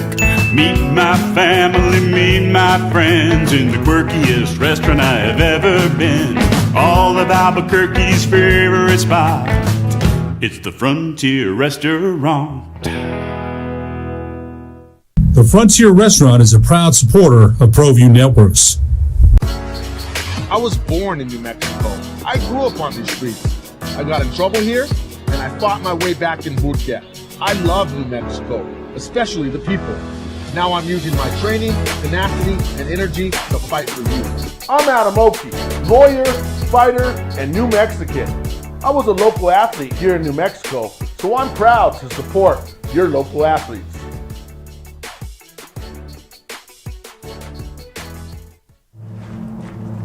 Young driver, this one. Hard to get her out.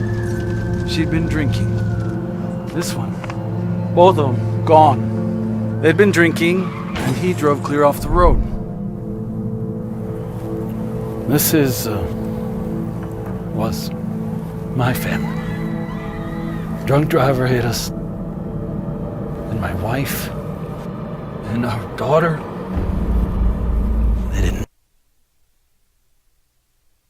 All today. Isotopes here on the Sports Animal. 11 o'clock start out at the ballpark. They get another shot at the Oklahoma City Baseball Club. Last night, it was at 11-9 last night, 13-7 the night before. Walker Buehler was on the mound. The Dodgers' former two-time MVP. Rehabbing with Oklahoma City, pitched 4 innings. Topes got to him for 5 earned runs, 7 hits, hit 2 home runs off him, built a 3-run lead, and then gave it all back, 13-9. Of course, 2 nights ago they were up by 9 and got beat 13-7, so they'll go at it today. Albuquerque's lost 4 of their last 5 and trying to turn that thing around today against Oklahoma City. It's the opening drive. Jeff Symbieta and J.J. Buck. I really enjoy when we get to talk to guys who are coming through. And Chris Denorfia spent a lot of time in the big leagues from 2005 to 2015 with the Reds and the Athletics and the Padres and the Mariners and the Cubs. He's a base running and outfielder coordinator for the Colorado Rockies. He is in town taking a look at the guys with the Isotopes and joins us this morning on the Sports Animal. Good morning, Chris. How you living? I'm doing well, guys. How you doing? We're well. We appreciate you spending some time with us. So I don't know how much time you spent with this particular group, but you were out at the ball yard yesterday. Base running, outfielder. Can you keep the opposition under 10 runs a game? Can you help with that at some point?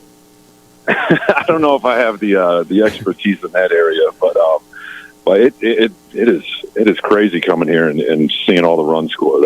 It's just a different brand of baseball up here. Is it all altitude? Because it's no different altitude-wise than it is in Denver. And it's not necessarily, I guess when they were on the road last week, they gave up 9 and they gave up a lot less runs, 12 and one loss to El Paso. Is it all altitude or is it a mindset? Because at some point when they get to the big leagues, they're going to have to deal with altitude as well. No doubt. And I wish I had the answer for that. It's something that we're trying to figure out how to navigate a long season when pitches move differently and when the ball flies and it's a challenge, no doubt. But that's why we're here. That's why we're working so hard. Yeah, Chris, and you were manager at AA at Hartford in this organization, and I know that the organization is set at the top. They've changed recently that there's going to be a little bit of an emphasis to win at the minor league level. But when you're losing, and I don't care what level you're at, man, guys are competitive. How do you turn it around in a clubhouse at a AA or AAA level to say, all right, let's restart this thing? I know you got to restart mid-season, but when things are going like they're going right now for a club, how do you turn it around as a manager? Yeah, it's no knee-jerk reactions. It's the small little things, constantly building the clubhouse chemistry, always caring about the guys in there, whether it's your teammates, your coaches, or the other way around, and just kind of going through everything with everybody and trying to find the fun when you can. It really is a long process when you play every day like we do. And there's no secret sauce, there's no recipe. It just, you got to get the right guys that care about each other and the right coaching staff that allows that space for that chemistry to grow. And there's plenty of those guys around here. So it's not going well now, but I see light at the end of the tunnel.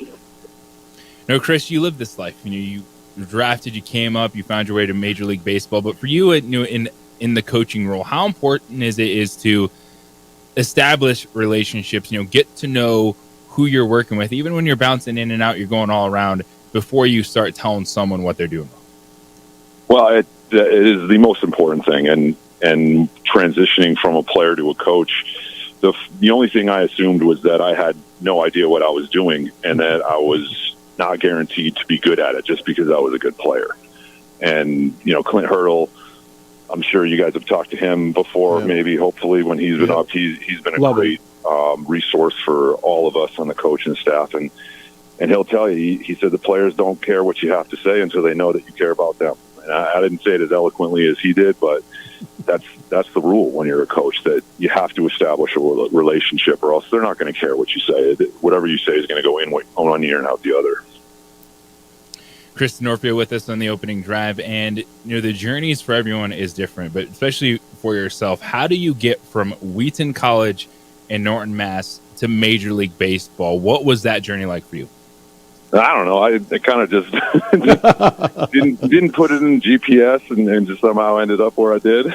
It was a kind of a crazy long road for sure, and definitely not the traditional one. But I'll tell you what, there was never a time when I was making decisions about my life coming out of high school where I did not think or believe I was doing it for any other reason than to end up where I did, which is weird to say because I know how stupid that is now. But when I was 18 years old and I'm deciding where to go to college, I said, this is going to give me my best chance to get drafted, to go to a small Division III school And I know it makes no sense, but to me it did. And I got a chance to play all 4 years, which I think is hugely important.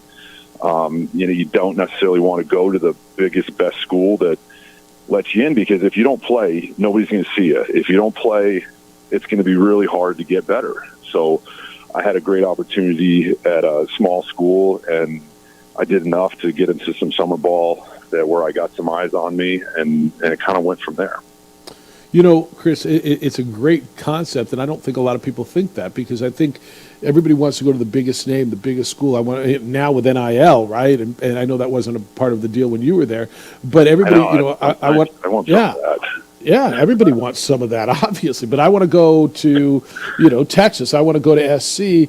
And what made you realize, I might get lost there. I might not get seen. I mean, is there somebody who pointed that out to you, or is that just you? Well, the other thing with me was there was a more of a lack of some options like those. Fair enough. Yeah, fair. Also, more of an academic high school, so baseball wasn't a huge thing, and I didn't really develop until almost my senior year. So there weren't a whole lot of other opportunities. There was some D2 stuff, some other kind of deals that just didn't really appeal to me, and I went with the best one that I thought I could. Yeah, he's Chris DeNorfia with us on the Sports Animal, outfield and base running coordinator for the Colorado Rockies, and he's in town working with the Isotopes. You said something earlier, and Clint was with us about a week ago, and he's so good, and he talked about this. The players won't hear it until they know you care about them. How do you establish that relationship? Chris, you can't walk in, I don't care if it's here or Hartford or wherever, you just walk in and say, here I am, here's my credentials. How do you establish that with these guys? Well, it's a lot of talking about not baseball stuff. It's giving them a hug when they need it. It's just being an ear for them if they need to unload something, and kind of make it a judgment-free zone. I mean, the first day I got here, I don't know if I did a whole lot of actual coaching. It's just kind of catching up with the guys and seeing how they're doing, what kind of headspace they're in, so that, number one, they know I didn't come here just to bark at them about something. And the other thing is, I really do enjoy these guys. They're, in another life, they'd probably be some of my best friends. So there is a separation that happens when you're on this side, but it's still just a bunch of good guys who are going through a lot of the same things that I went through. So any way I can help them, I think it's got to start with me listening first. What's the oddest thing they come to you with? Like, I mean, I'm sure there's personal stuff, and hey, I got kids or I got a girlfriend. But what's kind of the? You don't have to tell me, say who, but what was kind of the oddest one? You're like, whoa, I don't know what to do with this one. No, it's the personal stuff that kind of can come out of right field, as they say. That you're like, wow, that I've never gone through that, but tell me more about it. Yeah, right. Try to figure this out. But yeah, that's not the type of stuff that we usually share. That's for sure. Fair enough. Chris, when you were making the transition to coaching and what you wanted to do, what drew you to this path post baseball career? Sorry, you broke up real quick. I'm really sorry. Could you repeat that? I was saying, what drew you to wanting to take this journey after your baseball career, to stay in it, to be a coach, and you've had the manager experience. And what do you think? Do you want to manage again, or do you like the ability to kind of bounce around and work with so many different people? Yeah, I really do enjoy the managing part of it. It's so much about the relationships with the guys, and I'm kind of a nerd about situational stuff and trying to make all the pieces fit together in the puzzle every day. I really thought that this was an area that we needed a little bit of a focus on, just with the way the game's going and the new rules for base running and everything. I thought there was some space for me to kind of show everybody what I'm passionate about. And I didn't necessarily know that was going to be the way I was going to feel about this, but as I was watching and seeing some opportunities that maybe the league in general weren't taking advantage of, and I'm thinking, I think we can do a little bit more here, and that's what I'm trying to establish this year, is just an overall identity with the Rockies, that when we come to town, you're going to have to worry about us when we get on the bases. Yeah. How does this franchise turn things around? You're in a division where the Dodgers seem to have, as much money as the Saudi public fund, to go buy whatever they want. The Padres obviously found a bunch of money. The Giants are who they are. Diamondbacks just went to the World Series, and it's not the place where free agents are coming right now. How you look down on the farm, right? AAA's not winning. How does the Rockies turn this thing around and become competitive regularly in this division? Well, that's the $10 million question, isn't it? Sure. It's a tough one, and I'm open to suggestions if you guys got any. But it really boils down to just kind of continuing to do the work every day. That when we find these guys and we draft them and we develop them, that we just keep at it for as long as we can to get these guys as ready as they can and get the most out of their ability. It's a really tough business. There are definitely no guarantees. It doesn't matter what pedigree you are, where you're from, what you've done, until you actually go through this and this life and do it every day. You're not going to know what anybody's capable of. So it's just doing a million little things a million different times and doing them well as often as you can. Well, Chris, I think you hit on it. I wish I had a better answer. No, the answer is development, right? Because if you're not going to be able to get a bunch of guys that want to come free agency, we were talking about the Chris Bryant thing, a little while ago on the show today. But it's got to be development. You've got to draft well. You've got to scout well, and then it's on guys like you, right? Going around the system and developing these guys and making them better. Because if you look through the years, the guys who've come up through the farm system and what they're doing, I mean, all around the big leagues once they leave the organization, this organization has developed players over the years. Well, and that's the tough part is you never know when anybody's going to hit. You just don't. There could be something that happened in their life, something that one person said to them or something that they just thought in their brain and something clicked. Because there's no doubt that anybody who puts on a professional uniform is very, very talented. And the thing is how do you unlock all that potential? Because there's new challenges at every single level. And once you get squeezed into these top levels, how do you get the most out of everybody the most often? How can they raise their normal to a point where they can compete every day at the big league level? And that's the secret that we're trying to unlock all the time is do we have enough time to develop these guys before we lose out because of how old they got or they became too expensive or whatever? How do we get the most out of the guys before something happens? Because the worst thing that happens is they go somewhere else, and then we have to be like, see, I knew that guy was in there, And it happens a little bit too often. Just a few more minutes. Chris Denorfia is with us. He is the outfield and base running coordinator for the Rockies, and he's in town with the Isotopes. Well, Chris, when you look at the organization right now, specifically in the outfield, there's some really good guys. Jordan Beck, we've watched him this season really excel at AAA. What do you think of some of the guys right there on the cusp in the outfield? Well, there's some special guys, and he's one at the top. He looks the part. He's got the size, he's got the strength, he's got the tools, and he's got the makeup. A lot of the separation sometimes is between the ears, and he does not shy away from the moment. So he's going to be a really good player. Hey, Chris, lastly, I think people say, okay, what do these guys do when they come through? So you come through town. What's a basic trip for you? How long are you in town? What do you do when whether it's here or Hartford or Tri-Cities or wherever it is you go? Yeah, so I'll come in. I'll stay a week. I try to do it when they're at home just because I have more time to work with guys.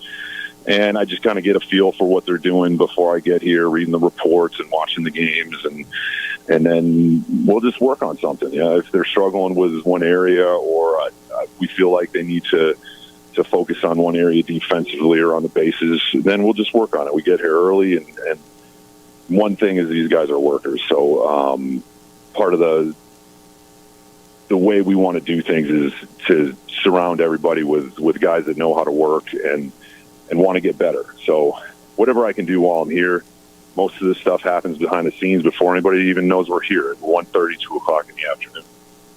Are they pretty receptive to it? Because I know, corporations, the corporate office came in. The dude's coming in from the home office. Clean up your office. Are they pretty receptive to it?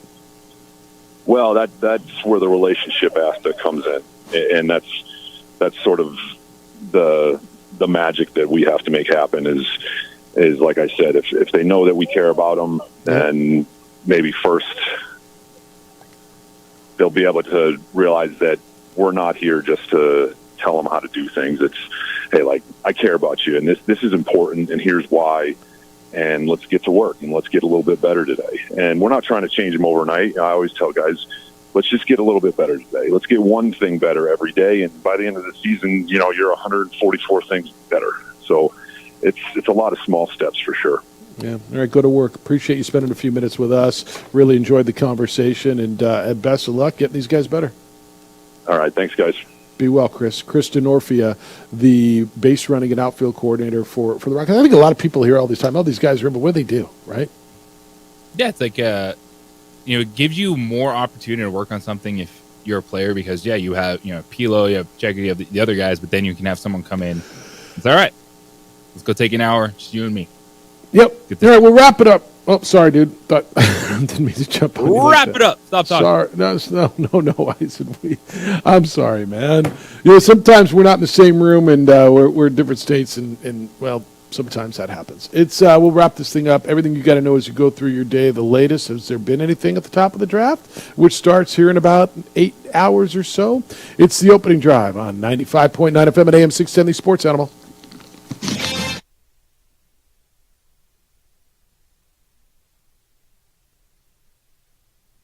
We would like to thank the following sponsors for making this broadcast possible.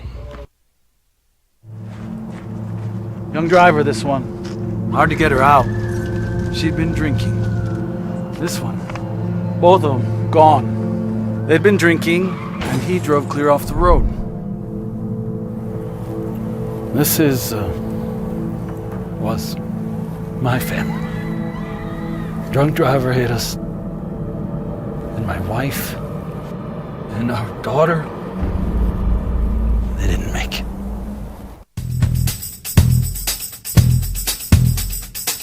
International Protective Services is a proud supporter of ProView Sports and New Mexico Youth Athletics. IPS provides residential and commercial security services in the Albuquerque metro area. For more info, please call 505-897-2420 or visit internationalprotectiveservice.com.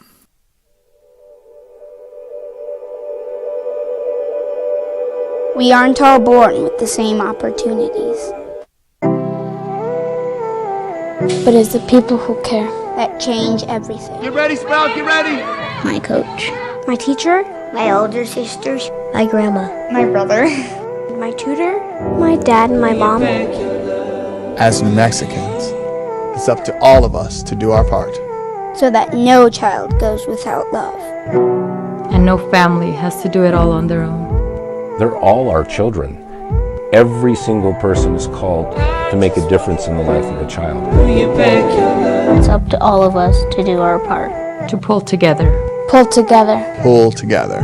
To make New Mexico the best place to be a kid.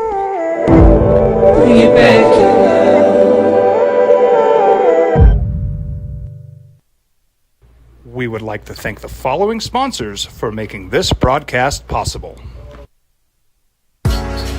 I was born in New Mexico.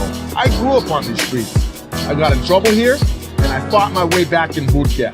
I love New Mexico, especially the people. Now I'm using my training, tenacity, and energy to fight for you.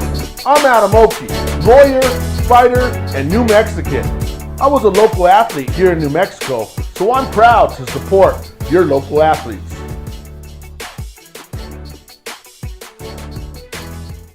We would like to thank the following sponsors for making this broadcast possible. Everguard Roofing and Solar. For nearly 20 years, Everguard Roofing and Solar has been working with New Mexicans to enhance their homes and businesses. For all your roofing and solar needs in New Mexico, call 505-821-9543. Hey, look! It's Dwight Goodman! Boom! This place is hot. Let's see if anyone needs my help. How about I drive you madman home, huh? I got this, Dwight. I'm the designated driver. Boom. Sweet. Does anyone need Dwight's help getting home tonight? No thanks, Romeo. I've got a taxi all lined up. Drive safe, Dwight. Boom! Boom! What's going on, Lobo Nation? Ja'Cory Krosky-Miller here. And I'm Devin Dampier. The Lobo football team is going through some changes, but we're here to stay. We'll put in the work on the field and in the weight room, but we'll need your help off the field. 505 Sports Venture is leading the charge in the NIL space. And you can be part of it. You make my heart better. Shorty, she better than all my intentions. Locked in, shorty, you got my attention. CEO, baby, I get you the business. Touchdown and pay you a visit. Teenagers love a party, especially during prom and graduation season. Often, alcohol is involved. Some parents think that hosting a party with alcohol in their home will keep the kids safe, but it's wrong and it's illegal. As a parent, to allow your teenagers' underage friends to consume alcohol on your property is a felony. Parents who host lose the most. Don't be a party to teenage drinking. This is a program of the Drug Free Action Alliance. I appreciate that conversation. I thought that was really good with Chris Denorfia, and hopefully you enjoyed that. I just, JJ, those conversations, that life, that whole concept, the guys that come in and actually care about the players, and the more so, I think the answer to how are the Rockies going to be competitive in this division, it's got to be development. It has to be, because they're not going to get free agents pitchers going there. Nobody wants to pitch it at the altitude. And until they start winning, the players aren't going to want to go there. They've got to develop the Trevor Stories of the world, right? Those kind of guys that have to come up through the organization. Yeah, and right now they're in a really lean spot when it comes to pitchers. And if you look at the last time they were competitive, it was when they had the rotation, when you looked at, German Marquez, Kyle Freeland, Tyler Anderson, like those guys. Well, Freeland and Marquez for sure up the top. Like they had the young guys that came together and they were competitive. And Freeland hasn't been good this year. Some other players moved on and gotten hurt, and that's their biggest thing is they can find guys hit the baseball. They have talented position players, but it's right now it's really hard to look at any. I'm talking this year, next year, and say that's the young pitching that's going to make a difference. They just don't have it right now. Yeah, and that's, again, where the development comes from, and that's why you're seeing, 11, 13 runs, 17 runs against you every night. It's getting tough. All right. What do you got to know as you go through the day? Well, the draft's coming up here in about 8 hours, and as of now, everything at the top is stable. The number 1 pick is the Bears. The number 2 pick is the Commanders. The number 3 pick is New England. Number 4 is going to be really interesting to see. If is that where a trade happens? It's the Arizona Cardinals. Number 5 is the Chargers. What happens? Where does Minnesota go? We'll see. Last night, NBA. The 8th seed in the East, the Miami Heat, were winners. On the road, they beat the number 1 seed Celtics, 111-101. The series is tied at 1 game apiece. In the West, the 1 seed, Oklahoma City. God, that sounds so bizarre. The 1 seed, Oklahoma City, beat New Orleans 124-92. That series is 2-0. Oklahoma City headed back to Louisiana for game number 3. You get 3 games tonight in the NBA that's going to go up against the NFL draft. Cleveland, Orlando. That series is 2-0 in the favor of Cleveland. It'll be in Florida tonight. The New York, Philadelphia series moves to Pennsylvania with the Knicks up 2-0. And Denver and the Lakers goes to California with the Nuggets leading Los Angeles 2-0. That'll be your late game tonight. Global Women's Basketball signed 3 players. Yesterday they made that announcement, 6'3", 6'1" up front, one from Cincinnati, one from San Jose State, and then a junior college guard. So they're putting that roster back together. And Isotopes play this afternoon out at the ballpark. You get an 11 o'clock start, so go out and have some lunch out there. I think that's what people are going to be talking about. Did I miss anything else, you think?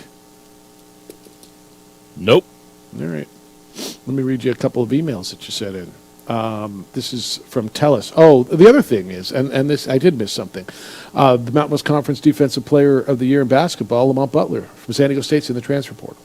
And his dad came out and basically said, look, man, we're not going to sacrifice anymore. We only made $200,000 in NIL. We're going to go get money. Tellus says, sacrifice. Jeff, isn't college supposed to be about sacrifice? When I was in school, not that many years ago, I got a $1,500 scholarship, and my family was grateful for that.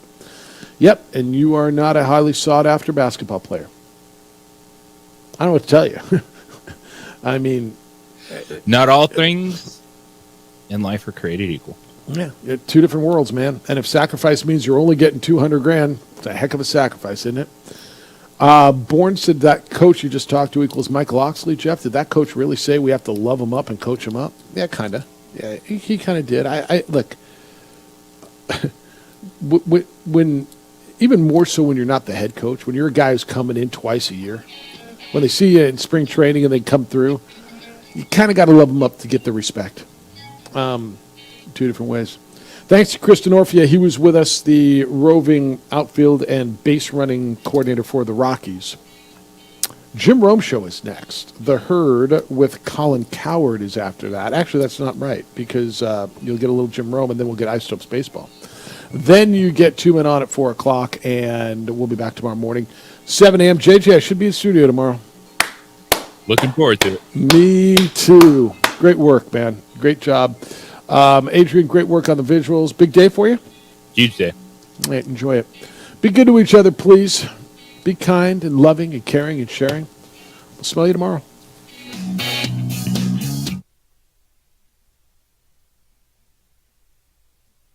We would like to thank the following sponsors for making this broadcast possible. Young driver, this one. Hard to get her out. She'd been drinking. This one. Both of them gone. They'd been drinking, and he drove clear off the road. This was my family. Drunk driver hit us. And my wife and our daughter, they didn't make it. Don't sacrifice quality and flavor when you're in a hurry. Golden Pride offers ribs, fried chicken, red and green chili breakfast burritos, and Frontier Sweet Rolls. 4 great locations, or visit us online at goldenprideabq.com. Golden Pride Barbecue Chicken and Ribs are proud supporters of ProView Sports. We would like to thank the following sponsors for making this broadcast possible. Everguard Roofing and Solar. For nearly 20 years, Everguard Roofing and Solar has been working with New Mexicans to enhance their homes and businesses. For all your roofing and solar needs in New Mexico, call 505-821-9543.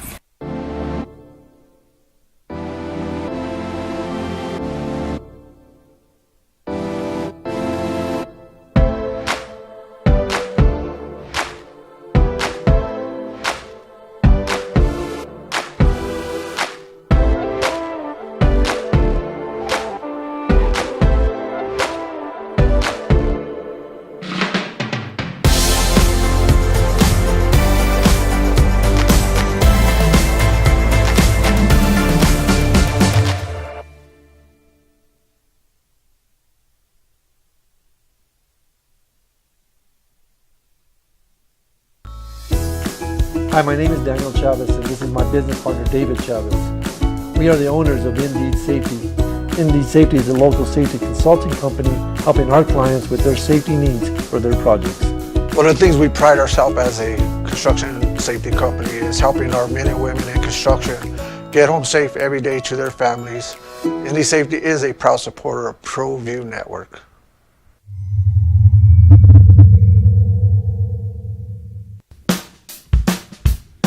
Well, I'm going to the frontier, walking to the cashier, order up a root beer and a number 1. Cover it with green stuff, 1 scoop is not enough. Find a booth is real tough, back by the Duke. Meet my family, meet my friends in the quirkiest restaurant I have ever been. All of Albuquerque's favorite spot, it's the Frontier Restaurant. The Frontier Restaurant is a proud supporter of ProView Networks.